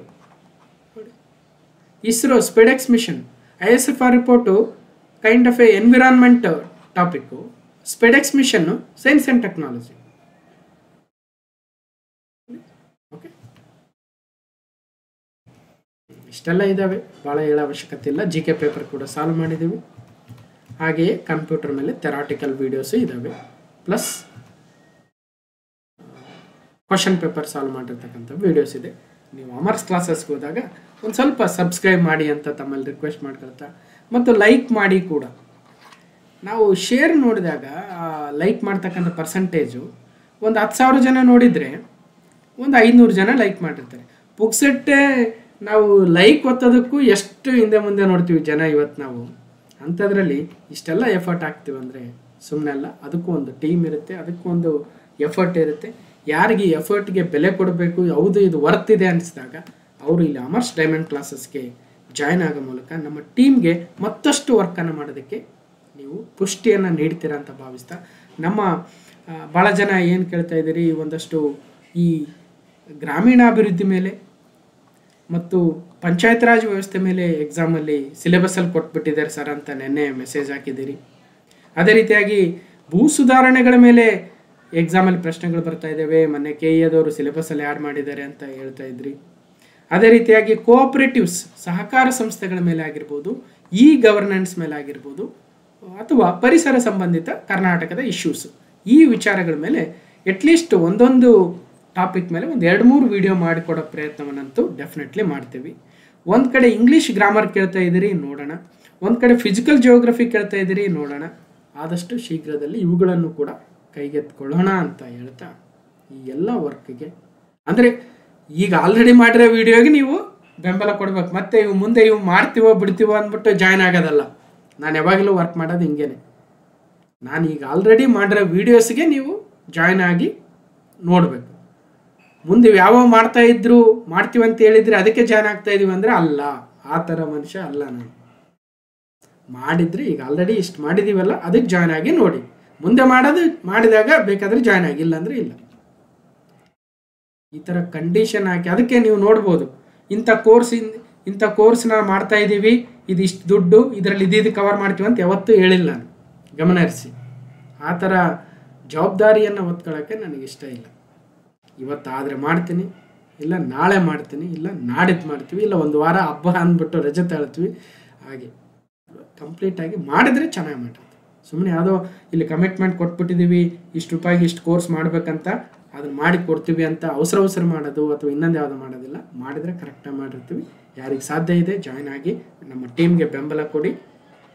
ಜಾಯ್ನ್ ಆಗಬೇಕಾದ್ರೆ ಏನೇ ಇಶ್ಯೂಸ್ ಇದ್ದರೆ ನನ್ನ ಇಮೇಲ್ ಐಡಿಗೆ ಇಮೇಲ್ ಮಾಡಿ, amresh.potnad@gmail.com. ಪ್ರತಿ ಸ್ಲೈಡಲ್ಲೂ ಇರುತ್ತೆ, ನೋಡಿರಲ್ಲ, ಅಷ್ಟು ಪುರ್ಸೊತ್ತಿರಲ್ವಲ್ಲ ನಮ್ಮ ಹುಡುಗರಿಗೆ. ಹಾಗಾಗಿ ಅವ್ರಿಗೆ ಗೊತ್ತಿರಲ್ಲ ಎಲ್ಲಿದೆ ಇಮೇಲ್ ಐಡಿ ಅನ್ನೋದು ಕೂಡ ಗೊತ್ತಿರಲ್ಲ. ಓಕೆ. ಮತ್ತು ಏನೇ ಇಶ್ಯೂಸ್ ಇದ್ದರೆ ನಿಮ್ಮ ಫೋನ್ ನಂಬರ್ ಸಮೇತ ಇಮೇಲ್ ಮಾಡಿ ಅಂತ ಕೇಳ್ತಾ ಇದ್ದೆ. ಆದರೆ ಇವಾಗ ವೀಡಿಯೋಸ್ ಮಾಡೋದ್ರಲ್ಲಿ ಬ್ಯುಸಿ ಇರ್ತೀವಿ, ಈಗ ಕಾಲ್ ಮಾಡೋಕ್ಕೆ ಆಗಲ್ಲ. ಭಾಳ ಜನ ಇವಾಗ ಎಕ್ಸಾಮ್ ನೋಟಿಫಿಕೇಷನ್ ಆದಾಗ ಅವರಿಗೆ ಹಲವಾರು ಡೌಟ್ಗಳು ಬರ್ತವೆ, ಇವಾಗ ಕಾಲ್ ಮಾಡಿ ಅಂತ ಕೇಳ್ತಾರೆ. ಹಿಂದೆ 1 ತಿಂಗಳು 2 ತಿಂಗಳು 3 ತಿಂಗಳು ಹಿಂದೆಲ್ಲ ಕೇಳಿದ್ದೀನಿ, ನಿಮ್ಮ ನಂಬರ್ ಕಳಿಸಿದರೆ ನಾನೇ ನಿಮಗೆ ಸಜೆಷನ್ ಕೊಡ್ತೀನಿ ಅಂತ. ಬಟ್ ಇವಾಗ ಅಷ್ಟು ಟೈಮ್ ಇಲ್ಲ, ಹೇಳಿದ್ದೀನಿ. ಅವಾಗ ಕೇಳಿದಾಗ ಕಳಿಸ್ತಾ ಇದ್ರಿ, ಇವಾಗ ಬ್ಯುಸಿ ಇದ್ದಾಗ ಕಳಿಸಿದ್ರೆ ಯಾರಿಗೆ ಬೇಕು ಅಲ್ಲ? ಯಾರೋ ಕಳಿಸಿದ್ರೆ ಅವ್ರಿಗೆಲ್ಲ ಮಾತಾಡಿದ್ದೀನಿ. ಇನ್ನು ಮುಂದೆ ಟೈಮ್ ಸಿಕ್ಕ ಮಾಡ್ತೀನಿ. ಬಟ್ ನಂಬರ್ ಕಳಿಸಿ 1 ವಾರ ಆಯ್ತು ಸರ್ ಇನ್ನೂ ಮಾಡಿಲ್ಲ ಅಂದರೆ ನಾನು ಜವಾಬ್ದಾರಲ್ಲ ಅಂತ ಹೇಳ್ತಾ. ಸೊ ಬನ್ನಿ ಹಾಗಾದರೆ ಅಕ್ಟೋಬರ್ 2025 ಪ್ರಮುಖ ಪ್ರಚಲಿತ ಘಟನೆಗಳ ಪಾರ್ಟ್ 1 ಇಂಪಾರ್ಟೆಂಟ್ ಕರೆಂಟ್ ಅಫೇರ್ಸಲ್ಲಿ ಮೊದಲ ಪ್ರಶ್ನೆ, ಕ್ವಶನ್ ನಂಬರ್ 1 ಏನಿದೆ. ಓಕೆ, ಸ್ವಲ್ಪ ನಾವು ಮಾಡಿರ್ತಕ್ಕಂಥ ವರ್ಕ್ ಮೇಲೆ ಎಕ್ಸ್ಪ್ಲೇನ್ ಮಾಡಬೇಕಾಯಿತು, ಸ್ವಲ್ಪ ತಾಳ್ಮೆಯಿಂದ ಕೇಳಿ ಅಂತ ಹೇಳ್ತಾ. ರೆಸ್ಟ್ ಆಫ್ ಇಂಡಿಯಾ ಅಥವಾ ಭಾರತದ ಇತರೆ ತಂಡ ಅಂತ ಕರಿತೀವಿ. ಭಾರತದ ಇತರೆ ತಂಡ ಇವರು ಈ ಒಂದು ಭಾರತದ ಇತರೆ ತಂಡವನ್ನು 93 ರನ್ಗಳಿಂದ ಸೋಲಿಸಿ 3ನೇ ಬಾರಿಗೆ ಇರಾನಿ ಕಪ್ಪನ್ನು ಗೆದ್ದಿದೆ ವಿದರ್ಭ ತಂಡ. ವಿದರ್ಭ ನೋಡಿ, ಇಲ್ಲೇನಾಗುತ್ತೆ, ಈ ರಣಜಿ ಕ್ರಿಕೆಟ್ ಟ್ರೋಫಿ ನಡೆಯುತ್ತೆ. ರಣಜಿಯಲ್ಲಿ ಈಗ ನಮ್ಮ ಕರ್ನಾಟಕ ತಂಡ ಭಾಗವಹಿಸುತ್ತೆ. ಅಂದರೆ ಕರ್ನಾಟಕದ ಬೆಸ್ಟ್ ಟೀಮ್ನ ತೆಗೆದುಕೊಂಡು ಹೋಗ್ತಾರೆ ರಣಜಿಗೆ. ಹಾಗೆ ತಮಿಳುನಾಡಿನ ಬೆಸ್ಟ್ ಟೀಮ್ನ ತೆಗೆದುಕೊಂಡು ಹೋಗ್ತಾರೆ, ಕೇರಳದ ಬೆಸ್ಟ್ ಟೀಮ್ ತೆಗೆದುಕೊಂಡು ಹೋಗ್ತಾರೆ. ಇದೇ ರೀತಿಯಾಗಿ ವಿವಿಧ ತಂಡಗಳು. ಈಗ ಮಹಾರಾಷ್ಟ್ರ ಅಂತ ಬಂದಾಗ 3 ತಂಡ ಇದೆ. ಮಹಾರಾಷ್ಟ್ರ ಅನ್ನೋ ತಂಡ ಬೇರೆ ಇದೆ, ಮುಂಬೈ ತಂಡನೇ ಬೇರೆ ಇದೆ, ವಿದರ್ಭ ತಂಡನೇ ಬೇರೆ ಇದೆ. ಮಹಾರಾಷ್ಟ್ರಕ್ಕೆ 3 ರಣಜಿ ಟೀಮ್ಸ್ ಇದ್ದಾವೆ, ಗಮನಹರಿಸಿ. ಹಾಗೆ ಆಂಧ್ರ ಪ್ರದೇಶಕ್ಕೆ 1 ತಂಡ ಇದ್ದರೆ, ತೆಲಂಗಾಣಕ್ಕೆ ಹೈದರಾಬಾದ್ ಅಂತಲೇ 1 ತಂಡ ಇದೆ. ಹಿಂದೆ ಅವಿಭಜಿತ ಆಂಧ್ರ ಪ್ರದೇಶದಲ್ಲಿ 2 ತಂಡ ಇದ್ದವು. ಇವರೆಲ್ಲ ಇಡೀ ದೇಶದ ವಿವಿಧ ತಂಡಗಳು ಆಟ ಆಡಿದಾಗ ಒಬ್ಬರು ಫೈನಲಲ್ಲಿ ಗೆಲ್ತಾರಲ್ವ, ಅವರು ವಿದರ್ಭ ತಂಡ ಗೆದ್ದಿತ್ತು. ಕಳೆದ ರಣಜಿ ಟ್ರೋಫಿಯಲ್ಲಿ ಯಾರು ಗೆದ್ದಿದ್ರು? ವಿದರ್ಭ ತಂಡ ಗೆದ್ದಿತ್ತು. ಈ ವಿದರ್ಭ ತಂಡ ಏನು ರಣಜಿ ಟ್ರೋಫಿ ವಿನ್ನರ್ ಇರ್ತಾರಲ್ವ, ರಣಜಿ ಟ್ರೋಫಿ ಚಾಂಪಿಯನ್ ತಂಡ ಯಾರಿರುತ್ತೋ ಅವರು ವರ್ಸಸ್ ಇಂಡಿಯಾದ ಇತರೆ ತಂಡ ಅಂತ ಕರಿತೀವಿ. ಅಂದರೆ ಇಂಟರ್ನ್ಯಾಷನಲ್ ಆಡೋರು ಯಾರು ಫ್ರೀ ಇರ್ತಾರೆ ಅವ್ರನ್ನ ಸೇರಿಸ್ಕೊಂಡು, ಇಂಟರ್ನ್ಯಾಷನಲ್ ಟೀಮ್ನ ಬಿಟ್ಟು ಉಳಿದವ್ರು ಇರ್ತಾರಲ್ವ ಅವ್ರನ್ನ ಸೇರಿಸಿದಂತೆ ಒಂದು ತಂಡ ಇರುತ್ತೆ. ರಣಜಿ ಟ್ರೋಫಿ ಚಾಂಪಿಯನ್, ಭಾರತದ ಇತರೆ ತಂಡ. ಇವೆರಡರ ಮಧ್ಯೆ ಒಂದು ಟೆಸ್ಟ್ ಪಂದ್ಯದ ರೀತಿಯಲ್ಲಿ 5 ದಿನದ ಪಂದ್ಯ ನಡೆಯುತ್ತೆ. ಒಂದು ಟೆಸ್ಟ್ ರೀತಿಯಲ್ಲಿ 5 ದಿನದ ಪಂದ್ಯ ನಡೆಯುತ್ತೆ. ಅದನ್ನು ನಾವು ಇರಾನಿ ಟ್ರೋಫಿ ಅಂತ ಕರಿತೀವಿ. Irani trophy, Ranji trophy champion and India's rest of India, ಇವರಿಬ್ಬರ ಮಧ್ಯೆ ನಡೆಯುವ ಒಂದು ಪಂದ್ಯವನ್ನು ಇರಾನಿ ಟ್ರೋಫಿ ಅಂತ ಕರಿತೀವಿ. ಆ ಇರಾನಿ ಟ್ರೋಫಿಯಲ್ಲಿ ಯಾರು ಗೆದ್ದಿದ್ದಾರೆ ಈ ಬಾರಿ ಅಂದರೆ ವಿದರ್ಭ ತಂಡ ಗೆದ್ದಿದೆ. ರಣಜಿ ಟ್ರೋಫಿ ಚಾಂಪಿಯನ್ ತಂಡ ಇರಾನಿ ಟ್ರೋಫಿಯನ್ನು ಕೂಡ ಗೆದ್ದಿದೆ ಅನ್ನಂಗೆ ಅರ್ಥ ಮಾಡ್ಕೊಂತೀವಿ. ಇನ್ನೊಂದು ಏನಂದರೆ, ವಿದರ್ಭ ತಂಡ ಯಾವಾಗ ರಣಜಿ ಟ್ರೋಫಿ ಗೆದ್ದು ಫೈನಲ್ಗೆ ಹೋಗಿದೆಯೋ ಅವಾಗೆಲ್ಲ ಇರಾನಿ ಟ್ರೋಫಿಯನ್ನು ಗೆದ್ದಿದೆ. ಅಂದರೆ ಭಾರತದ ಇತರೆ ತಂಡವನ್ನು 3 ಬಾರಿ ಕೂಡ ಸೋಲಿಸಿದೆ ಅನ್ನಂಗೆ ಅರ್ಥ ಮಾಡ್ಕೊಳ್ರಿ. ಓಕೆ ಫೈನ್, ಬನ್ನಿ ಹೋಗೋಣ. ಭಾರತದ ಇತರೆ ತಂಡದ ವಿರುದ್ಧ 93 ರನ್ ಭರ್ಜರಿ ಗೆಲುವು, ವಿದರ್ಭ ಮುಡಿಗೆ ಮತ್ತೊಮ್ಮೆ ಇರಾನಿ ಕಪ್. ಇಲ್ಲಿ ಏನು ಕೇಳ್ತಾರೆ ಅಂದರೆ, ಈಗ ಯಶ್ದುಲ್ ಅವರು ಒಳ್ಳೆ ಆಟ ಆಡಿದರು, ಮಾನವ್ ಸುತಾರ್ ಅವರು ಒಳ್ಳೆ ಆಟ ಆಡಿದರು, ಆದರೂ ಕೂಡ ವಿದರ್ಭ ಬೌಲರ್ಗಳು ಉತ್ತಮ ಪ್ರದರ್ಶನ ನೀಡಿ ತಮ್ಮ ತಂಡದ ಗೆಲುವಿಗೆ ಕಾರಣಕರ್ತರಾದರು ಅನ್ನೋದೆಲ್ಲ ಇದೆ. ಪ್ರಶ್ನೆ ಏನು ಬರುತ್ತೆ, ಇಷ್ಟೆಲ್ಲ ಯಾರು ಎಷ್ಟು ಹೊಡೆದ್ರು ಅಷ್ಟು ಹೊಡೆದ್ರು ಅಂತ ಕೇಳಲ್ಲ. ಇಲ್ಲಿ ಕೇಳೋದ ಪ್ರಶ್ನೆ, ಯಾರು ಇತ್ತೀಚೆಗೆ ಇರಾನಿ ಕಪ್ಪನ್ನು ಗೆದ್ದರು ಅಂತ ಕೇಳ್ತಾರೆ ಅಷ್ಟೇ. ರಣಜಿ ಟ್ರೋಫಿ ಚಾಂಪಿಯನ್ ಯಾರಾಗಿದ್ದರು ಅಂತ ಕೇಳ್ತಾರೆ. ಅದಕ್ಕೆ ಬೇಕಾಗಿರೋ ಪುಷ್ಟಿ ಕೊಡ್ತಕ್ಕಂತಹ, ನೆನಪಿಡೋದಕ್ಕೆ ಬೇಕಾಗಿರತಕ್ಕಂಥ ವಿವಿಧ ಮಾಹಿತಿ ಇರುತ್ತೆ ನ್ಯೂಸ್ ಪೇಪರಲ್ಲಿ. ಓಕೆ, ಇರಾನಿ ಟ್ರೋಫಿ ಪದಕ ಪ್ರದರ್ಶಿಸಿದ ವಿದರ್ಭ ತಂಡದ ನಾಯಕ ಅಕ್ಷಯ್ ವಾಡ್ಕರ್ ಅವರು. ಇನ್ನು ಬೇರೆ ಬೇರೆ ಎಲ್ಲ ಇದೆ ಡೀಟೇಲ್ಸ್, ನಮ್ಗೆ ಅಷ್ಟು ಬೇಕಾಗಿಲ್ಲ. ಒಟ್ಟಾರೆಗೆ ವಿದರ್ಭ ಯಾವಾಗ ಫೈನಲ್ ಹೋಗಿರುತ್ತೆ. 2017-18ರಲ್ಲಿ ರಣಜಿ ಟ್ರೋಫಿ ಗೆದ್ದರು, ಅವಾಗೂ ಇರಾನಿ ಟ್ರೋಫಿ ಗೆದ್ದರು. 2018-19 ಅಗೇನ್ ವಿದರ್ಭ ಚಾಂಪಿಯನ್ ಆಗಿದ್ದು ರಣಜಿಲಿ, ಮತ್ತೊಮ್ಮೆ ಇರಾನಿ ಟ್ರೋಫಿಯನ್ನು ಗೆದ್ದರು. ಅಂದರೆ ರೆಸ್ಟ್ ಆಫ್ ಇಂಡಿಯಾ ಟೀಮನ್ನು ಸೋಲಿಸಿದ್ರು. ಈಗ 25-26ರಲ್ಲೂ ಕೂಡ ವಿದರ್ಭ ತಂಡ ಮತ್ತೊಮ್ಮೆ ರಣಜಿ ಚಾಂಪಿಯನ್ ಕೂಡ ಆಗಿದೆ, ಹಾಗೆ ಇರಾನಿ ಟ್ರೋಫಿಯನ್ನು ಕೂಡ ಗೆದ್ದಿದೆ. ಹಾಗಾದರೆ ಏನಿದೆ ಇರಾನಿ ಟ್ರೋಫಿ ಅಂದರೆ, ಇರಾನಿ ಕಪ್ ನಮ್ಮ BCCI ನಡೆಸುವ ಒಂದು ಪ್ರಥಮ ದರ್ಜೆ ಕ್ರಿಕೆಟ್ ಪಂದ್ಯಾವಳಿ. ಒಂದೇ ಒಂದು ಮ್ಯಾಚ್ ನಡೆಯುತ್ತೆ ಇರಾನಿ ಕಪ್ಪಲ್ಲಿ, ಮತ್ತೆ ಎಲ್ಲೆಲ್ಲೋ ತಂಡಗಳಿಲ್ಲ, ಒಂದೇ ಒಂದು ಮ್ಯಾಚ್. ಇದನ್ನು ವಾರ್ಷಿಕವಾಗಿ ರಣಜಿ ಟ್ರೋಫಿ ವಿಜೇತ ತಂಡ ಮತ್ತು ಭಾರತದ ಇತರೆ ತಂಡದ ನಡುವೆ ಆಡುವ ಒಂದೇ ಒಂದು ಪಂದ್ಯವಾಗುತ್ತೆ. ಯಾರು ಇವರು ಇರಾನಿ ಅಂದರೆ, ಭಾರತ ಕ್ರಿಕೆಟ್ ನಿಯಂತ್ರಣ ಮಂಡಳಿ BCCIನ ದೀರ್ಘಕಾಲದ ಖಜಾಂಚಿಗಳು ಮತ್ತು ಮಂಡಳಿಯ ಅಧ್ಯಕ್ಷರಾಗಿದ್ದಂತಹ ಜಲ್ ಇರಾನಿರವರ ಹೆಸರಲ್ಲಿ ಇರಾನಿ ಟ್ರೋಫಿ ಅಂತ ಇಟ್ಟಿದ್ದಾರೆ, ನೆನ್ಪಿಟ್ಟಿರಿ. ಫೈನ್. ನೆಕ್ಸ್ಟ್ 2ನೇ ಪ್ರಶ್ನೆಗೆ ಹೋಗೋಣ. ಮಾನಿಟರಿ ಪಾಲಿಸಿ ಕಮಿಟಿ ರೆಪೋ ದರವನ್ನು 5.5%ನಲ್ಲಿಯೇ ಯಥಾಸ್ಥಿತಿಯಲ್ಲಿ ಮುಂದುವರಿಸಿದೆ. ಹಾಗಾದರೆ ಪ್ರಸ್ತುತ RBIನ ರೆಪೋ ದರ ಎಷ್ಟಿದೆ ಅಂತ ಕೇಳಿದರೆ ಎಕ್ಸಾಮಲ್ಲಿ 5.5% ಇದೆ. ಇದನ್ನು ಅವಾಗವಾಗ ಅಪ್ಡೇಟ್ ಮಾಡ್ಕೊಂತ ಹೋಗ್ಬೇಕು. ಪ್ರತಿ MPC ಮೀಟಿಂಗ್ ಆದ ನಂತರ ಏನು ಹೆಚ್ಚಿಗೆ ಮಾಡಿದ್ರ, ಕಡಿಮೆ ಮಾಡಿದ್ರ, ಅಥವಾ ತಟಸ್ಥ ಸ್ಥಿತಿಯಲ್ಲಿ ಇರಿಸಿದ್ರ ಅಂತ.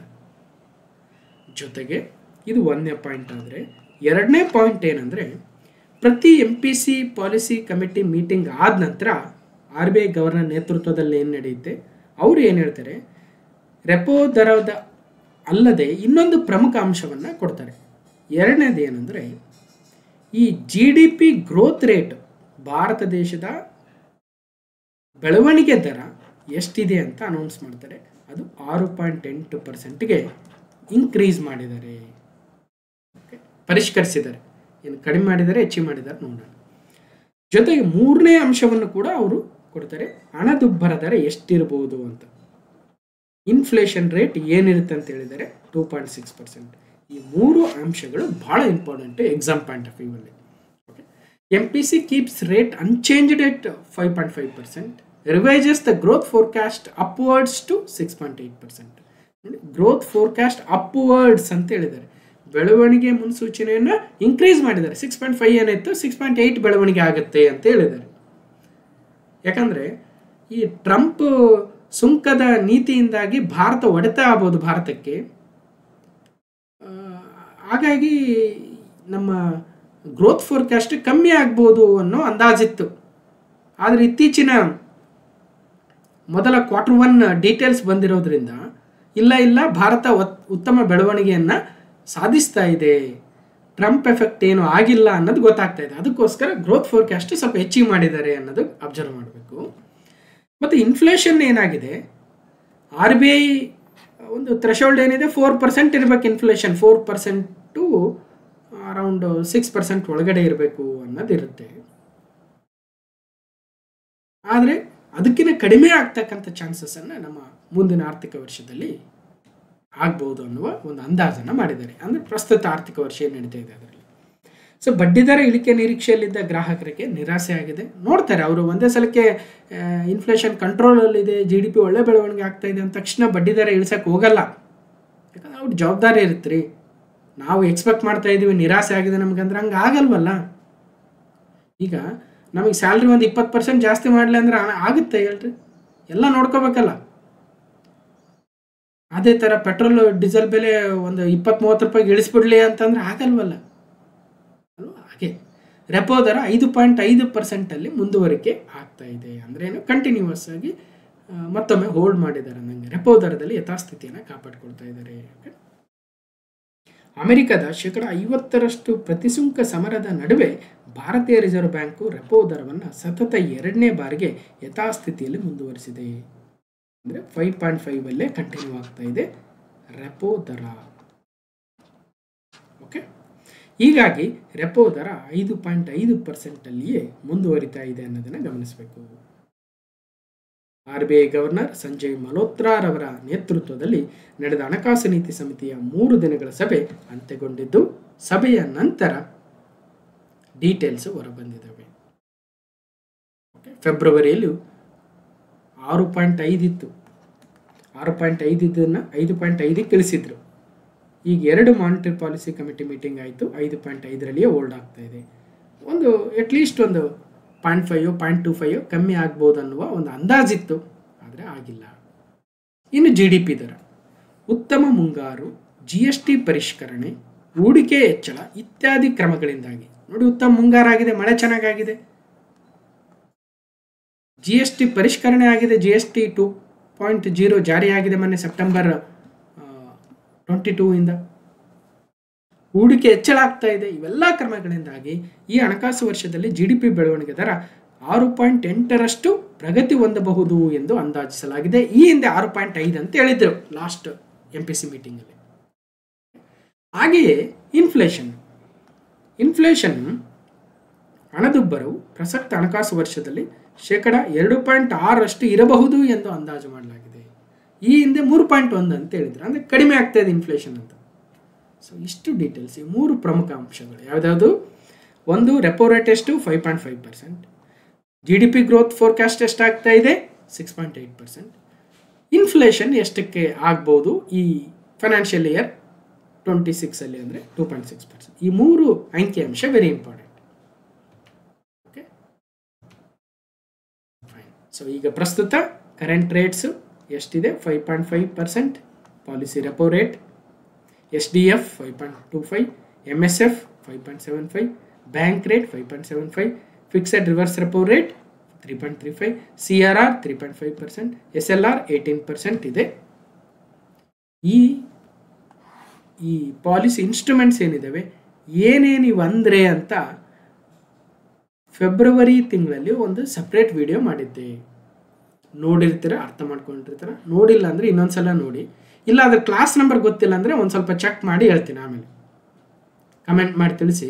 ಸರ್ ನಮಗೆ ಈ ಪಾಲಿಸಿ ಕಮಿಟಿ ರೇಟ್ಸ್ ಏನಿದ್ದಾವೆ ಅದ್ರ ಬಗ್ಗೆ ನಮಗೆ ಐಡಿಯಾ ಇಲ್ಲ, ಅದು ಕ್ಲಾಸ್ ನಂಬರ್ ಹೇಳಿ ಅಂದರೆ ಆ ಕ್ಲಾಸ್ ನಂಬರ್ ಹೇಳ್ತೀನಿ, ಹೋಗಿ ನೋಡ್ಬೋದು. ಇಲ್ಲ ಏನಿಲ್ಲ, ನೀವೇ ವಿಡಿಯೋಸ್ ಅಂತ ಹೋದರೆ ಅಲ್ಲಿ ಕೆಳಗಡೆ ಹಂಗೆ ಒಂದೊಂದೇ ಲಿಸ್ಟ್ ನೋಡ್ಕೊಂತ ಹೋಗಿ ಎಲ್ಲ ಗೊತ್ತಾಗುತ್ತೆ. ಸ್ವಲ್ಪ ಅಷ್ಟಾದ್ರೂ ಪ್ರಯತ್ನ ಮಾಡ್ಬೇಕಲ್ವ. ನಾವು 16 ಗಂಟೆ ಕಣ್ಣಿಗೆಲ್ಲ ಕಂಪ್ಯೂಟರ್ ನೋಡಿ ಅದನ್ನೆಲ್ಲ ರೆಡಿ ಮಾಡಿಕೊಂಡು ಎಷ್ಟೆಲ್ಲ ಕಷ್ಟಪಡ್ತೀವಿ. ಒಂದು ಕಂಪ್ಯೂಟರ್ ಮುಂದೆ ಕುಳಿತುಕೊಂಡು ಕಣ್ಣಿಗೆ ಎಷ್ಟೆಲ್ಲ ಸ್ಟ್ರೈನ್ ತೊಗೊಂಡು ಅಷ್ಟೆಲ್ಲ ಎಫರ್ಟ್ ಆಗ್ತೀವಿ. ನೀವು ಸುಮ್ಮನೆ ಕೊಟ್ಟರೆ ಅದನ್ನು ಓದೋಕ್ಕೆ ಎಷ್ಟು ಕಷ್ಟಪಡ್ತೀವಿ ನೋಡಿರಿ. ಅವೆಲ್ಲ ಮಾಡ್ಬೇಕಂದ್ರೆ ನಿಮಗೆ 5-6 ಗಂಟೆ ಬೇಕಾಗುತ್ತೆ. ನಿಮ್ಗೆ ಯಾಕೆ ಬೇಕು 5-6 ಗಂಟೆ ಇನ್ವೆಸ್ಟ್ ಮಾಡೋದು? ಒಬ್ಬ ಒಳ್ಳೆ ಟೀಚರ್ ಬಂದು ಪಾಠ ಮಾಡಿದಾನೆ, ಅದನ್ನು ಕೇಳಿ ರೆಡಿಯಾಗಿ ಜಾಬ್ ತೊಗೊಂಡು ಮುಂದೆ ನಿಮ್ಮ ಜೀವನ ನೀವು ನೋಡ್ಕೋಬೇಕು. ಇಲ್ಲರಿ ನಾವೇ ಎಲ್ಲ ಓದ್ಕೋಬೇಕಂದ್ರೆ ನಿಮಗೆ ಸಮಯ ಇದೆಯಾ? ಎಲ್ಲ ತಪ್ಪುಗಳನ್ನು ನಾನೇ ಮಾಡಿ ತಿಳ್ಕೊಬೇಕಂದ್ರೆ ಯಾರಿಗೆ ಸಮಯ ಇದೆ? ಯಾರೋ ಒಬ್ರು ಹೇಳ್ತಾರೆ, ನೋಡಪ್ಪ ಇಲ್ಲೊಂದು ಕಲ್ಲು ಇರುತ್ತಲ್ಲ, ಕಲ್ಲಿಗೆ ಎಡಿವಿದ್ರೆ ಕಾಲು ನೋವು ಬರುತ್ತೋ ಅಂತ ಹೇಳ್ತಾರೆ. ಅವಾಗ ಅದನ್ನು ತಿಳ್ಕೊಬೇಕು, ನಾವು ಹುಷಾರಪ್ಪ, ಮುಂದೆ ಕಲ್ಲಿದೆ, ನಾವು ಹುಷಾರಾಗಿ ನಡ್ಕೊಂಡು ಹೋಗ್ಬೇಕು. ಇಲ್ಲರಿ ಅದು ಹೆಂಗೆ ಬರುತ್ತೆ ನೋಡೋಣ ಕಾಲು ನೋವು ಅಂದ್ಬಿಟ್ಟು ಹೋಗಿ ನಾನು ಅದಕ್ಕೆ ಡಿಕ್ಕಿ ಹೊಡ್ತೀನಿ, ತಲೆ ಹೋಗಿ ಅದಕ್ಕೆ ಇದು ಮಾಡ್ತೀನಿ ಅಂದರೆ ನಿಮ್ಮ ಇಷ್ಟ. ಅದು ಯಾರೇನು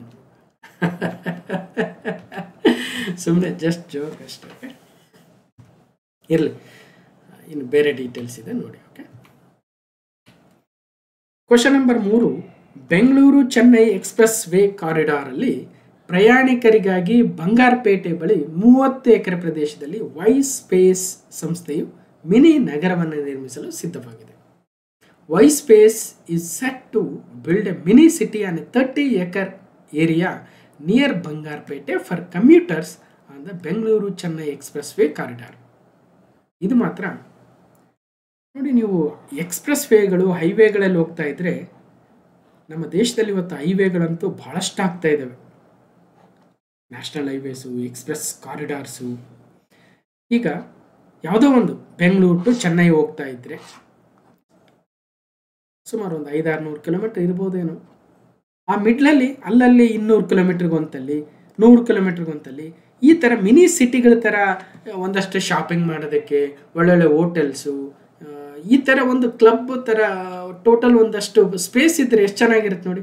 ಬೇಕಿದ್ದರೂ ಅಲ್ಲಿ ರೆಸ್ಟ್ ಮಾಡ್ತಾರೆ, ಊಟ ಮಾಡ್ತಾರೆ, ಇನ್ನೊಂದೇನೋ ಶಾಪಿಂಗ್ ಮಾಡ್ತಾರೆ, ಇನ್ನೊಂದೇನೋ ಮಾಡ್ತಾರೆ ಅಲ್ವಾ. ಎಂಟರ್ಟೈನ್ಮೆಂಟ್ ಇರ್ಬೋದು, ಚಾರ್ಜಿಂಗ್ ಪಾಯಿಂಟ್ಗಳಾಗಿರ್ಬೋದು. ಇವತ್ತು EV ಬರ್ತಾ ಇದೆ ಅಲ್ವಾ. ಮೊನ್ನೆ ನಾನೆಲ್ಲ ಹೋಗ್ತಾ ಇದ್ದೆ ಈ ಕಡೆ ಕರ್ನೂಲಿಂದ ಮುಂದೆ ಹೋಗ್ಬೇಕಾದ್ರೆ ಅಲ್ಲೂ ಕೂಡ ಇದೇ ಥರದ್ದು ಒಂದು ಪ್ಲೇಸ್ ಸಿಗ್ತಾ ಇತ್ತು. ಅಲ್ಲಿ ಶಾಪಿಂಗಿಗೆ ಅವಕಾಶ ಇತ್ತು.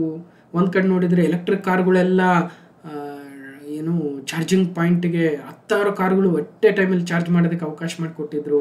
ಇನ್ನೊಂದು ಕಡೆ ಪೆಟ್ರೋಲ್ ಬಂಕ್ ಇತ್ತು, ಮತ್ತೊಂದು ಕಡೆ ಒಳ್ಳೊಳ್ಳೆ ಹೋಟೆಲ್ಸ್ ಇದ್ದವು. ಟಿಫನ್ ಮಾಡೋರು ಟಿಫನ್ನು, ಚಾಟ್ಸ್ ತಿನ್ನೋರು ಚಾಟ್ಸು, ಊಟ ಮಾಡೋರಿಗೆ ಊಟ. ಅಲ್ಲಿ ಒಂದು ಅರ್ಧ ಗಂಟೆ, ಮುಕ್ಕಾಲು ಗಂಟೆ ರೆಸ್ಟ್ ಮಾಡಿ ಮತ್ತೆ ಮುಂದೆ ಇನ್ನಷ್ಟು ಟ್ರಾವೆಲ್ ಮಾಡ್ಬೋದು, ಇನ್ನೊಂದು 100-200 ಕಿಲೋಮೀಟ್ರ್. ಅಂತಹ ಒಂದು ವ್ಯವಸ್ಥೆಯನ್ನು ವೈ ಸ್ಪೇಸ್ ಅವರು ಬೆಂಗಳೂರು ಚೆನ್ನೈ ಎಕ್ಸ್ಪ್ರೆಸ್ ವೇ ಕಾರಿಡಾರಲ್ಲಿ 30 ಎಕರೆ ಸ್ಪೇಸ್, ಅದು ಬಂಗಾರಪೇಟೆ ಹತ್ರ ಈ ಥರದ್ದು ಒಂದು ಮಿನಿ ನಗರವನ್ನು ನಿರ್ಮಿಸಲು ಸಿದ್ಧವಾಗಿದ್ದಾರಂತೆ. ಭಾಳ ಚೆನ್ನಾಗಿದೆ. ಯಾರಿಗೆ ಎನರ್ಜಿ ಇದೆ, ಯಾರಿಗೆ ಕೆಪಾಸಿಟಿ ಇದೆ ಅವರು ಅಲ್ಲಿದ್ದು ಹೋಗ್ತಾರೆ. ಇನ್ನು ಕೆಲವರು ಡೈರೆಕ್ಟ್ ಹೋಗೋರು ಹೋಗ್ತಾರೆ, ಅವ್ರವ್ರ ಇಷ್ಟ. ಅದು ಒಟ್ಟಿನಲ್ಲಿ ಅವಕಾಶ ಅಂತ ಕೊಡೋಕ್ಕೆ ಮಾಡ್ತಾ ಇದ್ದಾರೆ. ಇದು ಮುಂದಿನ ದಿನಗಳಲ್ಲಿ ಡೆಫಿನೆಟ್ಲಿ ಭಾಳ ಏನು, ಅದರಲ್ಲೂ ಈ ದೊಡ್ಡ ದೊಡ್ಡ ಕಾರಿಡಾರ್ಗಳಲ್ಲಿ ಈಗ ಬೆಂಗಳೂರು ಚೆನ್ನೈ ಹೋಗ್ತಕ್ಕಂಥವ್ರು ಮಿಡ್ಲಲ್ಲಿ ಒಂದಷ್ಟು ರೆಸ್ಟ್ ಮಾಡೋಕ್ಕೆ ಒಳ್ಳೆ ಪ್ಲೇಸಸ್ ಸಿಗ್ತವೆ. ಬಂಗಾರಪೇಟೆ ಬಳಿ ವೈ ಸ್ಪೇಸ್ ಮಿನಿ ನಗರ, ಬೆಂಗಳೂರು ಚೆನ್ನೈ ಕಾರಿಡಾರ್ನ 30 ಎಕರೆ ಪ್ರದೇಶದಲ್ಲಿ ಪ್ರಯಾಣಿಕರಿಗೆ ಸಕಲ ಸೌಲಭ್ಯ. ಬೆಂಗಳೂರು ಚೆನ್ನೈ ಎಕ್ಸ್ಪ್ರೆಸ್ ವೇ ಕಾರಿಡಾರ್ನಲ್ಲಿ ಪ್ರಯಾಣಿಕರು ವಿಶ್ರಾಂತಿ ಪಡೆದು ಮುಂದೆ ಸಾಗಲು, ಹೆದ್ದಾರಿ ಮಧ್ಯೆ ಊಟ ತಿಂಡಿ ಸವಿಯಲು, ಆಟ ಮನರಂಜನೆ ಪಡೆಯಲು ವಿವಿಧ ಸೌಲಭ್ಯಗಳುಳ್ಳ ಮಿನಿ ನಗರ ಕೆಲವೇ ತಿಂಗಳಲ್ಲಿ ತಲೆ ಎತ್ತಲಿದೆ. ಬಂಗಾರಪೇಟೆ ತಾಲೂಕಿನ ಐತಾಂಡಹಳ್ಳಿ ಬಳಿ, ಅಂದರೆ ಬಂಗಾರಪೇಟೆ KGF ನಡುವೆ ಅಂತೆ. ನೀವು ಯಾರಾದರೂ ಬಂಗಾರಪೇಟೆ KGF ನಡುವೆ ಇದ್ದರೆ ಆ ಊರು ನೋಡಿರ್ತೀರಿ. ಭಾಳ ಜನ, ನನಗಂತೂ ರಾಜ್ಯದ ಪ್ರತಿ ತಾಲೂಕಿಂದನೂ ಫೋನ್ಸು ಮೆಸೇಜ್ ಮಾಡಿದ್ದೀರಿ, ಅವರೆಲ್ಲರ ಜೊತೆನೂ ಮಾತಾಡಿದ್ದೀನಿ. ಬಂಗಾರಪೇಟೆ KGF ನಡುವೆ ಇದೆ. ಹಾದು ಹೋಗಿರುವ ಈ ಕಾರಿಡಾರಲ್ಲಿ 30 ಎಕರೆ ಪ್ರದೇಶದಲ್ಲಿ ವೈ ಸ್ಪೇಸ್ ಸಂಸ್ಥೆಯು ವೇ ಸೈಡ್ ಫೆಸಿಲಿಟಿ ಸ್ಥಾಪಿಸಲಿದ್ದು ಭೂಮಿ ಪೂಜೆ ಆಗಿದೆ. ಸೊ ಒಳ್ಳೆ ಒಂದು ಏನು ಮಿನಿ ನಗರ ಅಲ್ಲಿ ರೆಡಿ ಆಗುತ್ತಂತೆ.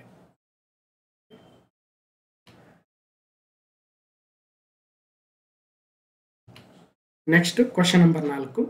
ವಿಜಯನಗರ ಜಿಲ್ಲೆಯ ಅಗ್ರಿಬೊಮ್ಮನಹಳ್ಳಿ ತಾಲೂಕಿನಲ್ಲಿರುವ ಅಂಕಸಮುದ್ರ ಪಕ್ಷಿಧಾಮ.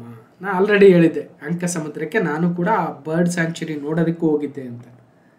ಭಾಳ ಚೆನ್ನಾಗಿದೆ, ಭಾಳ ಚಿಕ್ಕದೆ. ಅಲ್ಲಿನ ಜಾಲಿ ಮರ ಅಂತ ಕರಿತೀವಿ ನಾವು. ಜಾಲಿ ಮರದಲ್ಲಿ ಬೇರೆ ಬೇರೆ ವಿದೇಶಗಳಿಂದ ಬಂದ ಪಕ್ಷಿಗಳು ಅಲ್ಲಿ ಗೂಡು ಕಟ್ಕೊಳ್ತವೆ. ನೂರಾರು ಪಕ್ಷಿಗಳು ಒಂದೊಂದು ಜಾಲಿಗಿಡದ ಮೇಲೆ, ಮತ್ತು ಕೆಳಗಡೆ ನೀರು ನಿಂತುಬಿಟ್ಟಿರುತ್ತೆ. ಈ ಬಾರಿ ನಿಗದಿತ ಅವಧಿಗಿಂತ ಮುಂಚೆ ವಿದೇಶಿ ವಲಸೆ ಪಕ್ಷಿಗಳು ಆಗಮಿಸಿದವಂತೆ.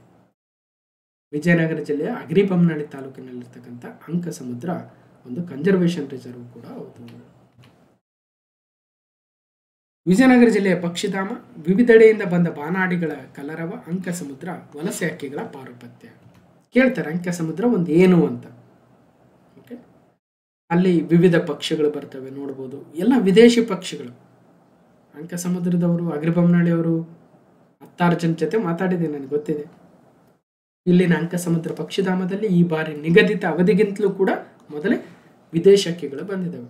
ಅಲ್ಲಿ ಜಾಲಿ ಮರಗಳ ಮೇಲೆ ದೇಶಿ ಹಕ್ಕಿಗಳು ಗೂಡು ಕಟ್ಟಿದ್ದು ಪಾರುಪತ್ಯವನ್ನು ನಡೆಸಿದ್ದಾವೆ. ಬಹುಸಂಖ್ಯೆಯ ಪಕ್ಷಿಗಳಿದ್ದಾವೆ, ಯುರೋಪ್ ಮೂಲದವು ಇದ್ದಾವೆ. ಓಕೆ, ಅವು ಯಾವ್ಯಾವ ಪಕ್ಷಿಗಳಂತ ಏನು ನೆನಪಿಡೋ ಅವಶ್ಯಕತೆ ಇಲ್ಲ. ಒಟ್ಟಾರೆಯಾಗಿ ವಿದೇಶಿ ಪಕ್ಷಿಗಳು ಬರ್ತವೆ. ಮತ್ತು ಅಂಕಸಮುದ್ರ ಎಲ್ಲಿ ಬರುತ್ತೆ ಅಂತ ಕೇಳ್ತಾರೆ. ಈಗ ಆಲ್ರೆಡಿ ರಾಮ್ಸಾರ್ ಸೈಟ್ಗಳು ಅನೌನ್ಸ್ ಆದಾಗೆಲ್ಲ ಮಾತಾಡಿದ್ದೀವಿ. ಇನ್ನು ಕ್ವಶನ್ ನಂಬರ್ 5, ಗ್ರಾಮೀಣ ನಾಗರಿಕರಿಗೆ ಪ್ರಮುಖ ಮಾಹಿತಿಯನ್ನು ಒದಗಿಸಲು ಗ್ರಾಮೀಣಾಭಿವೃದ್ಧಿ ಮತ್ತು ಪಂಚಾಯತ್ ರಾಜ್ ಸಚಿವರು ಪ್ರಿಯಾಂಕ್ ಖರ್ಗೆ ಅವರು ಗ್ರಾಮ ಧ್ವನಿ ಪಾಡ್ಕಾಸ್ಟ್ ಅನ್ನು ಉದ್ಘಾಟಿಸಿದರು, ಅಥವಾ ಗ್ರಾಮ ಧ್ವನಿ ಅಂತ ಕೂಡ ಕರೀತಾರೆ. To provide vital information to the rural citizens, minister for rural development and panchayat raj Priyank Kharge inaugurated the Grama Dhwani podcast. ಗ್ರಾಮ ಧ್ವನಿ ಅಂತ ಕೂಡ ಕರೀತಾರೆ. ಗ್ರಾಮೀಣ ಜನರಿಗೆ ಮಾಹಿತಿ ನೀಡಬೇಕು. ಏನೇನು?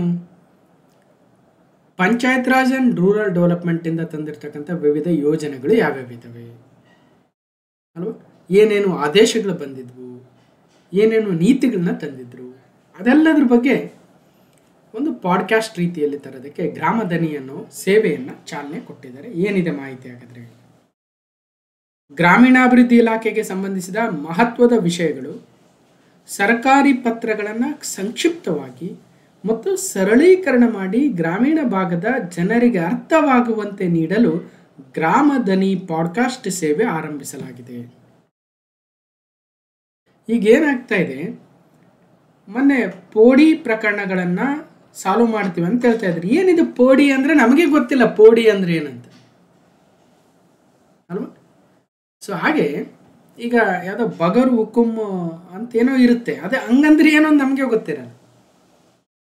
ಇನ್ನು ಪಾಪ ಗ್ರಾಮೀಣ ಜನರು ಎಷ್ಟೋ ಜನ ಭಾಳಷ್ಟು ಓದಿರಲ್ಲ, ಅಥವಾ ಮೊಬೈಲ್ ಬಳಸಿ ಯಾವುದಪ್ಪ ಏನಿದು ಪೋಡಿ ಅಂತ ಸರ್ಚ್ ಮಾಡೋಷ್ಟು ನಾಲೆಜ್ ಇರಲ್ಲ, ಅಥವಾ ಗ್ರಾಮೀಣಾಭಿವೃದ್ಧಿ ಇಲಾಖೆಯಿಂದ ಯಾವುದೋ ಮಹತ್ವದ ವಿಷಯಗಳು ಬಂದಿರ್ತವೆ, ಪತ್ರಗಳಿರ್ತವೆ, ಅವೆಲ್ಲವೂ ಅರ್ಥ ಆಗಲ್ಲ. ಅಂಥವ್ರಿಗೆ ಸಂಕ್ಷಿಪ್ತವಾಗಿ ಸರಳೀಕರಣ ಮಾಡಿ ಅರ್ಥವಾಗುವಂತೆ ಒಂದು ಪಾಡ್ಕಾಸ್ಟ್ ಸೇವೆ ಗ್ರಾಮ ಧ್ವನಿಯನ್ನು ತಂದಿದ್ದಾರೆ.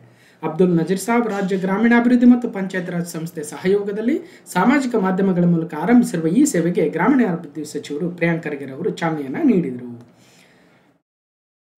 ಸೊ ಇದೆಲ್ಲ ನೋಡಿ ಎಂಥ ವರ್ಡಲ್ಲಿದ್ದೀವಿ ಅಂದರೆ ಡಿಜಿಟಲ್ ಕ್ರಾಂತಿಯಲ್ಲಿದ್ದೀವಿ. ಗ್ರಾಮ ಧ್ವನಿಯು ಗ್ರಾಮೀಣ ಕರ್ನಾಟಕದ ಧ್ವನಿಯಾಗಲಿದೆ. ಸಾಮರ್ಥ್ಯ ಅಭಿವೃದ್ಧಿ ಮತ್ತು ಜ್ಞಾನಾರ್ಜನೆ ಈ ಪಾಡ್ಕಾಸ್ಟ್ನ ಪ್ರಮುಖ ಉದ್ದೇಶಗಳಾಗಿದ್ದು, ಪ್ರಮುಖವಾಗಿ ಚುನಾಯಿತ ಪ್ರತಿನಿಧಿಗಳು, ಕ್ಷೇತ್ರ ಸಿಬ್ಬಂದಿ, ಅಧಿಕಾರಿಗಳು, ಜನಸಾಮಾನ್ಯರಿಗೆ ಅಗತ್ಯವಾದ ಮಾರ್ಗದರ್ಶನಕ್ಕೆ ಇದು ಸೂಕ್ತ ವೇದಿಕೆಯಾಗಲಿದೆ. ಗ್ರಾಮ ಪಂಚಾಯಿತಿಗಳ ತೆರಿಗೆ, ದರ, ಶುಲ್ಕಗಳಿಗೆ ಸಂಬಂಧಿಸಿದಂತೆ ನಿಯಮಗಳು, ಪಂಚಾಯತ್ ರಾಜ್ ವ್ಯವಸ್ಥೆಯ ಡಿಜಿಟಲೀಕರಣ ಕುರಿತ ಮಾರ್ಗಸೂಚಿಗಳು, ಪಂಚತಂತ್ರ 2.0 ತಂತ್ರಾಂಶ ಗೊತ್ತಿದೆ, ಉಪಯುಕ್ತ ಸುತ್ತೋಲೆ ಮಾರ್ಗಸೂಚಿಗಳನ್ನು ಇಲ್ಲಿ ಪ್ರಸಾರ ಮಾಡಲಾಗುತ್ತದೆ. ಇದಕ್ಕೆ ಯಾವುದೇ ನಿಗದಿತ ಸಮಯ ಇರಲ್ಲ.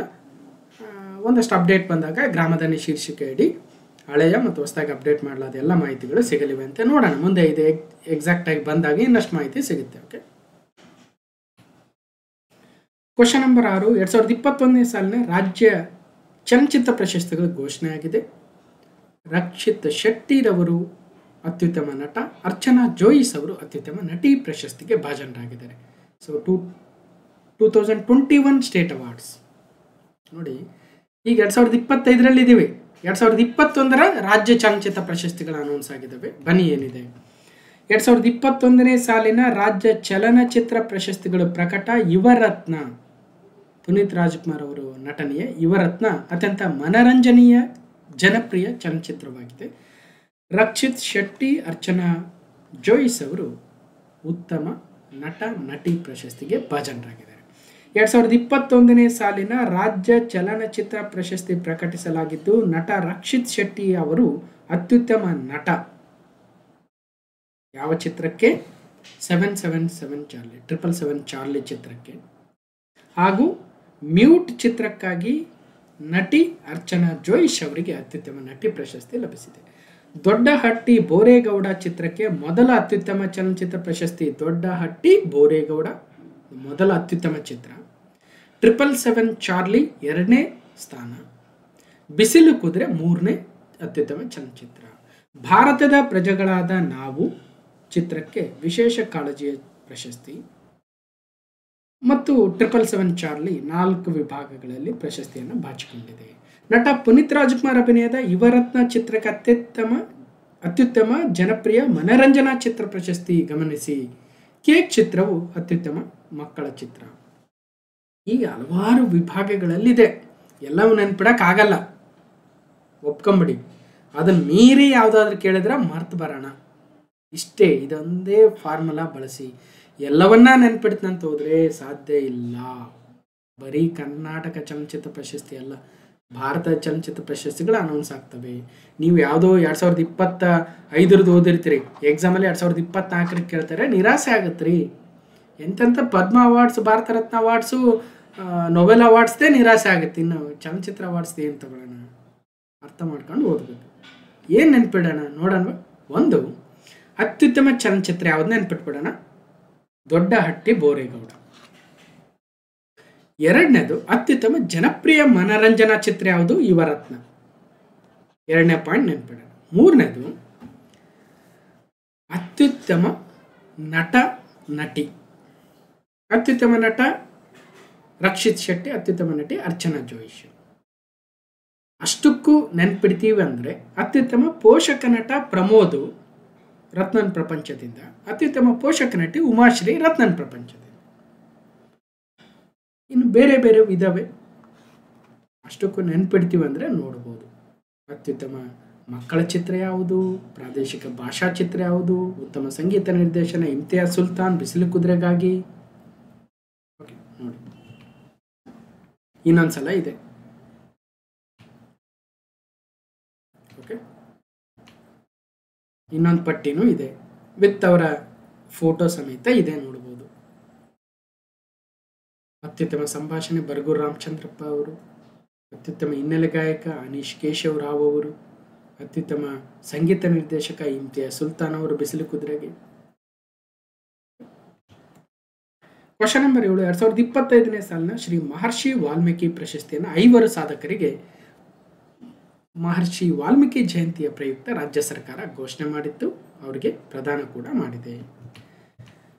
ನೋಡಿ, ಪರಿಶಿಷ್ಟ ಪಂಗಡಗಳ ಕಲ್ಯಾಣ ಇಲಾಖೆ ಶ್ರೀ ಮಹರ್ಷಿ ವಾಲ್ಮೀಕಿ ಜಯಂತಿಯ ಅಂಗವಾಗಿ ಜೊತೆಗೆ ಮಹರ್ಷಿ ವಾಲ್ಮೀಕಿ ಪ್ರಶಸ್ತಿ ಪ್ರದಾನ ಸಮಾರಂಭ ಇದೇ ಅಕ್ಟೋಬರ್ 7ರಂದು ಬೆಂಗಳೂರಿನಲ್ಲಿ ನಡೆಯಿತು.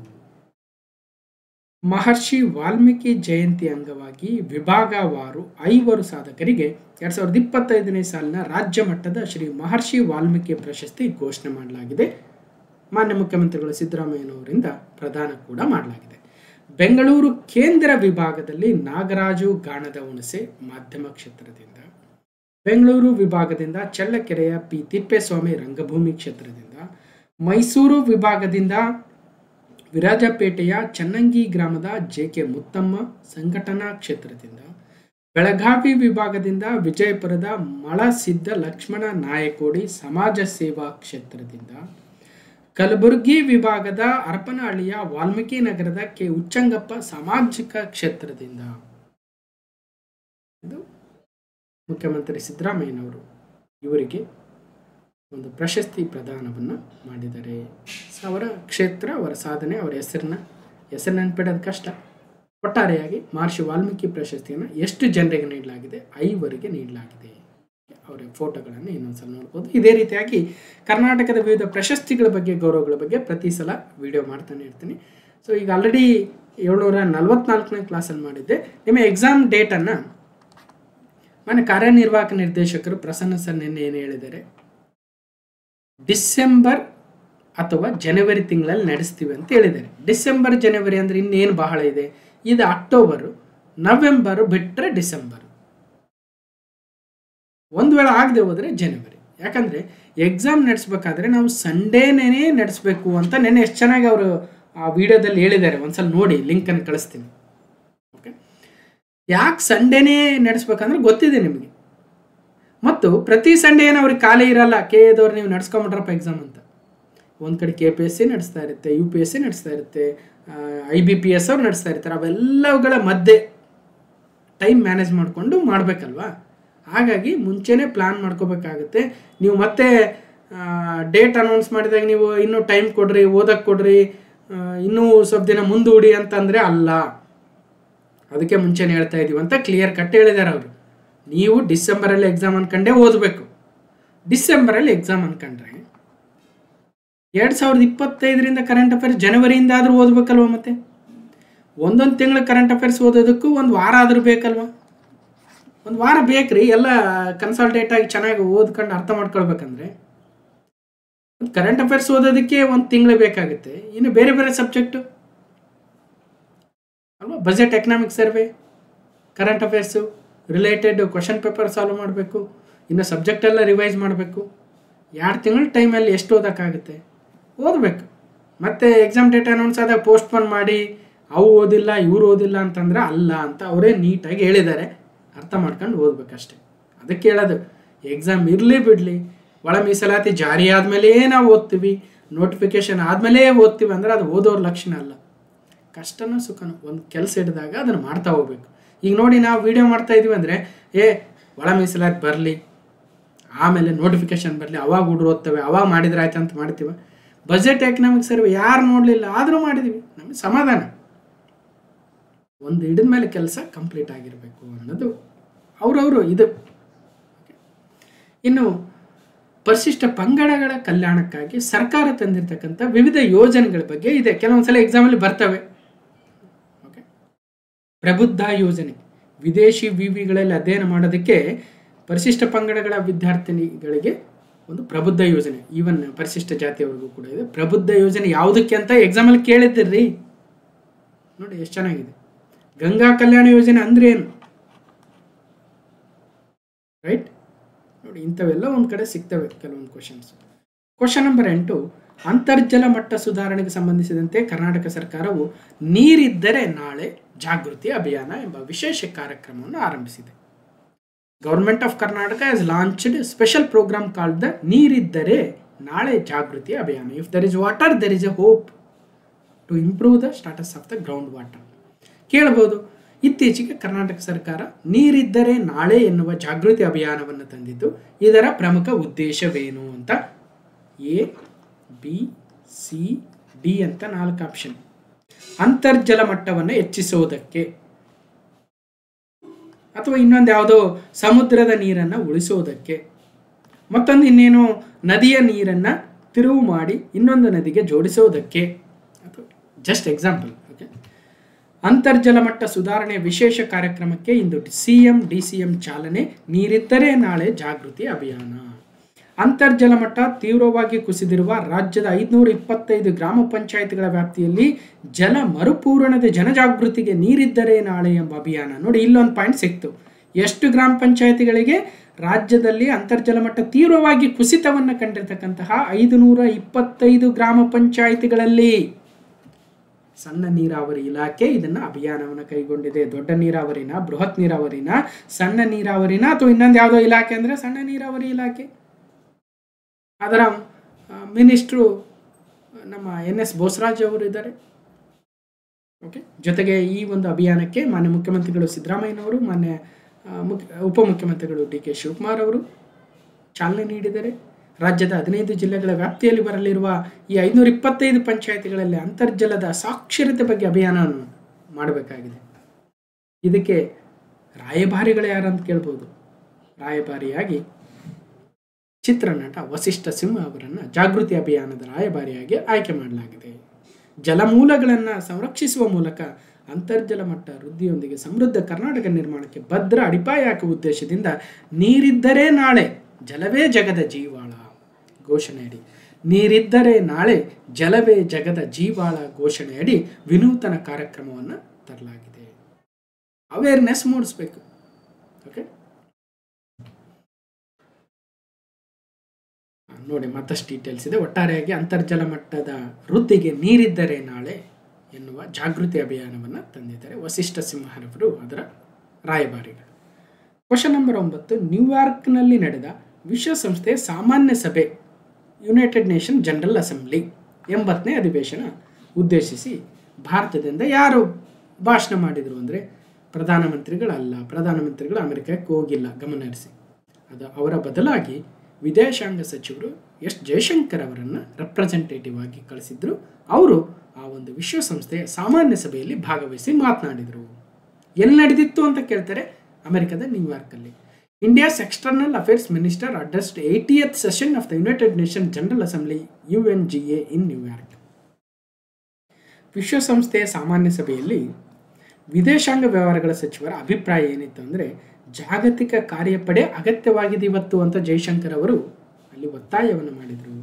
ಜಗತ್ತಿಗೆ ಜಾಗತಿಕ ಕಾರ್ಯಪಡೆಯ ಅಗತ್ಯವಿದೆ, ಜಗತ್ತಿಗೆನೆ. ಅನಿಶ್ಚಿತತೆಯ ನಡುವೆಯೂ ಹೊಸ ವಾಣಿಜ್ಯ ವ್ಯವಸ್ಥೆಯು ಜಾರಿಗೆ ಬರಲಿದೆ ಎಂದು ವಿದೇಶಾಂಗ ವ್ಯವಹಾರಗಳ ಸಚಿವರು ಎಸ್ ಜೈಶಂಕರ್ ಅವರು ಹೇಳಿದರು. ವಿಶ್ವಸಂಸ್ಥೆಯ ಸಾಮಾನ್ಯ ಸಭೆಯ ಅಧಿವೇಶನದ ನಡುವೆ ಅಬ್ಸರ್ವರ್ ರಿಸರ್ಚ್ ಫೌಂಡೇಶನ್ ಸಭೆಯಲ್ಲಿ ಮಾತನಾಡಿದ ಅವರು, ಅನಿಶ್ಚಿತತೆಯ ಮಧ್ಯೆಯೂ ವಾಣಿಜ್ಯ ವ್ಯಾಪಾರವು ತನ್ನ ಮಾರ್ಗವನ್ನು ತಾನೇ ಹುಡುಕಿಕೊಂಡು ಸಾಗುತ್ತದೆ. ನೋಡಿ, ಏನೇ ಆಗಲಿ, ಎಷ್ಟೇ ಆ ಒಂದು ವಿಚಾರಕ್ಕೆ ನಾವು ಎಮೋಷನ್ಸ್ ಕೊಡಲಿ ಅಥವಾ ಏನೇ ಮಾಡಲಿ, ಈ ವ್ಯಾಪಾರ ವಾಣಿಜ್ಯ ಅನ್ನೋದಿದೆಯಲ್ಲ, ಅದು ತನ್ನನ್ನು ತಾನೇ ತನ್ನ ಮಾರ್ಗವನ್ನು ಕಂಡುಕೊಳ್ಳುತ್ತೆ ಅನ್ನಂಗೆ ಅರ್ಥ. ಅಂದರೆ ನಾಳೆ ಬೆಳಗ್ಗೆ ನಾವೆಲ್ಲ ಚಿನ್ನದ ಬೆಲೆ 1 ಲಕ್ಷ ದಾಟಿಬಿಟ್ಟಿದೆ, ಇನ್ಮೇಲೆ ಚಿನ್ನವನ್ನು ಯಾರೂ ಕೊಳ್ಳೋದು ಬೇಡ, ಕಬ್ಬಿಣದ ಬೆಲೆನ ಹೆಚ್ಚು ಮಾಡಿಬಿಡೋಣ ಅಂತ ಕಬ್ಬಿಣ ತಗೊಳಕ್ಕೆ ಹೋದ್ವಿ ಅಂತ ತಿಳ್ಕೊಳ್ರಿ. ನಾವು ಎಷ್ಟೇ ಪ್ರಯತ್ನ ಮಾಡಿದರೂ ಕೂಡ ಚಿನ್ನದ ಬೆಲೆ ಚಿನ್ನಕ್ಕೆ ಇರುತ್ತೆ, ಕಬ್ಬಿಣದ ಬೆಲೆ ಕಬ್ಬಿಣಕ್ಕಿರುತ್ತೆ. ಕಬ್ಬಿಣದ ಅನುಕೂಲ ಕಬ್ಬಿಣದ್ದೇ, ಹಂಗಂತ ಚಿನ್ನದ ಮನೆ ಕಟ್ಸೋದಕ್ಕೆ ಚಿನ್ನನ ಬಳಸೋಕ್ಕಾಗಲ್ಲ. ನೋಡಿ, ಎಷ್ಟು ಚೀಪ್ ಮಾಡಿ ನೀವು ನಾಳೆ 1 ರೂಪಾಯಿಗೆ 1 ಗ್ರಾಮ್ ಅಂತಂದ್ರೂ ಕೂಡ ಚಿನ್ನವನ್ನು ತಂದು ನಾವು ಮನೆ ಕಟ್ಸೋಕ್ಕಾಗಲ್ರಿ. ಚಿನ್ನದ ಆ ಗುಣಲಕ್ಷಣಗಳೇ ಬೇರೆ, ಕಬ್ಬಿಣದ ಗುಣಲಕ್ಷಣಗಳೇ ಬೇರೆ, ಅರ್ಥ ಮಾಡ್ಕೊಳ್ರಿ. ಹಂಗಂತ ಚಿನ್ನ ಇದೆ ಅಂತ 16 kg ಚಿನ್ನ ಇದೆ ನಮ್ಮ ಹತ್ರ ಅಂತ ಊಟ ತಿನ್ನಕ್ಕೆ ಚಿನ್ನವನ್ನು ಬಳಸೋಕ್ಕಾಗಲ್ವಲ್ಲ.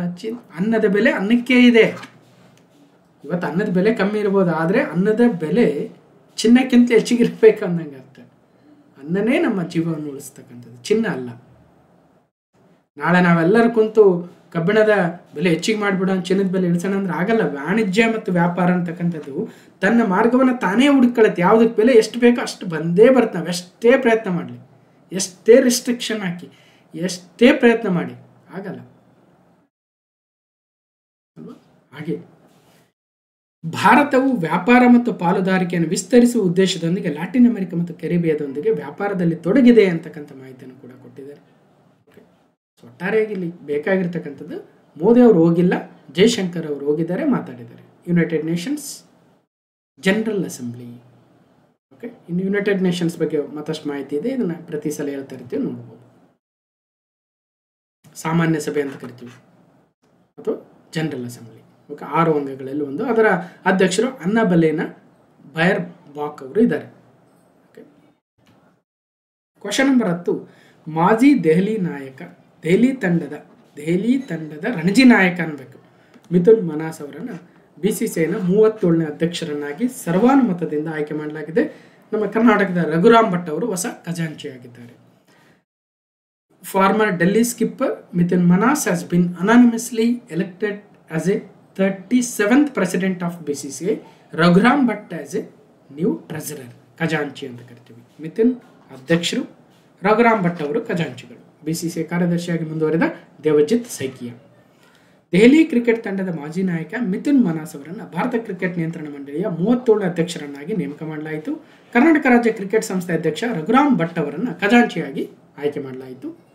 ಗಮನಹರಿಸಿ, ಏನು ಪ್ರಶ್ನೆ ಕೇಳ್ತಾರೆ ಅಂದರೆ, ಈಗ ರೋಜರ್ ಬಿನ್ನೀರ್ ಅವರು ನಮ್ಮ ಕರ್ನಾಟಕದವರೇ, ಅವರೇ ಅಧ್ಯಕ್ಷರಾಗಿದ್ದರು. ಅವರು ಕಳೆದ ತಿಂಗಳು ಕೆಳಗಿಳಿದಿದ್ದರು ಅಧ್ಯಕ್ಷ ಸ್ಥಾನದಿಂದ. ಈಗ ಅವರ ಸ್ಥಾನಕ್ಕೆ 45 ವರ್ಷದ ಮಿಥುನ್ ಮಿನಾಸ್ ಅವರು ಆಯ್ಕೆಯಾಗಿದ್ದಾರೆ. ಮಿಥುನ್ ಮಿನಾಸ್ ಒಳ್ಳೆ ಕ್ರಿಕೆಟ್ ಪ್ಲೇಯರ್. ರಣಜಿಯಲ್ಲಿ ಇಂಡಿಯಾನ ಅಷ್ಟು ರೆಪ್ರೆಸೆಂಟ್ ಮಾಡೋಕ್ಕಾಗಿರಲಿಲ್ಲ ಅವ್ರ ಕೈಲಿ, ಬಟ್ ಬಹಳ ಸಾಧನೆಯನ್ನು ಮಾಡಿದ್ದಾರೆ. ಅವರು ಇವತ್ತು ಅಧ್ಯಕ್ಷರಾಗ್ತಾ ಇದ್ದಾರೆ, 37ನೇ ಅಧ್ಯಕ್ಷರು.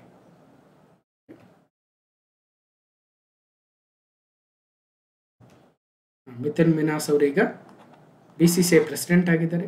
ರಾಜೀವ್ ಶುಕ್ಲಾರವರು BCCI ವೈಸ್ ಪ್ರೆಸಿಡೆಂಟ್ ಇದ್ದಾರೆ. ದೇವಜಿತ್ ಸೈಕಿಯ ಸೆಕ್ರೆಟರಿ ಇದ್ದಾರೆ. ಸೊ ಜಾಯಿಂಟ್ ಸೆಕ್ರೆಟರಿ ಇದ್ದಾರೆ. ಮತ್ತು ಟ್ರೆಜರರ್ ಆಗಿ ನಮ್ಮ KSCA Karnataka state cricket association chairman Raghuram Bhat ಅವರು ಟ್ರೆಜರರ್ ಆಗಿದ್ದಾರೆ. ಇಷ್ಟು ಕ್ಲಾಸ್ ನಂಬರ್ 922 ಮತ್ತು ಅಕ್ಟೋಬರ್ 2025 ಪಾರ್ಟ್ 1 ಇಂಪಾರ್ಟೆಂಟ್ ಆಗಿರ್ತಕ್ಕಂಥ ಕರೆಂಟ್ ಅಫೇರ್ಸ್ ಆಗಿತ್ತು. ಭಾಳ ಜನ ಇದೇ ಮೊದಲ ಬಾರಿಗೆ ವಿಡಿಯೋ ನೋಡೋಕ್ಕೆ ಬರ್ತಾರೆ ಅನ್ನೋ ಉದ್ದೇಶಕ್ಕೆ ಸ್ಟಾರ್ಟಿಂಗಲ್ಲೂ ಒಂದು ಸ್ವಲ್ಪ ಬೇರೆ ಬೇರೆ ವಿಚಾರಗಳು ಯಾವ್ಯಾವ ಮೇಲೆ ವಿಡಿಯೋ ಮಾಡಿದ್ದೀವಿ ಅನ್ನೋ ಮಾಹಿತಿಯನ್ನು ಶೇರ್ ಮಾಡಿಕೊಂಡೆ. ಪ್ರತಿ ವಿಡಿಯೋದಲ್ಲೇ ಏನು ಶೇರ್ ಮಾಡಲ್ಲ, ಸ್ವಲ್ಪ ಎಫರ್ಟ್ ಹಾಕಿರ್ತೀವಿ. ಒಳ್ಳೆ ಪಾಠಗಳನ್ನ ವಿದ್ಯಾರ್ಥಿಗಳು ನೋಡಲಿ ಅನ್ನೋ ಉದ್ದೇಶ. ಹೇಗನ್ನಿಸ್ತು ಅಂತ ಕಮೆಂಟ್ ಮೂಲಕ ತಿಳಿಸಿ. ಮತ್ತು ಈ ವಿಡಿಯೋನ ಕಂಪ್ಲೀಟಾಗಿ ನೋಡಿರ್ತಕ್ಕಂಥ ಎಲ್ರಿಗೂ ಧನ್ಯವಾದಗಳು. ಮತ್ತು ಮುಂದೆ ವಿಡಿಯೋದಲ್ಲಿ ಸಿಗ್ತೇನೆ ಅಂತ ಹೇಳ್ತಾ ಥ್ಯಾಂಕ್ ಯು.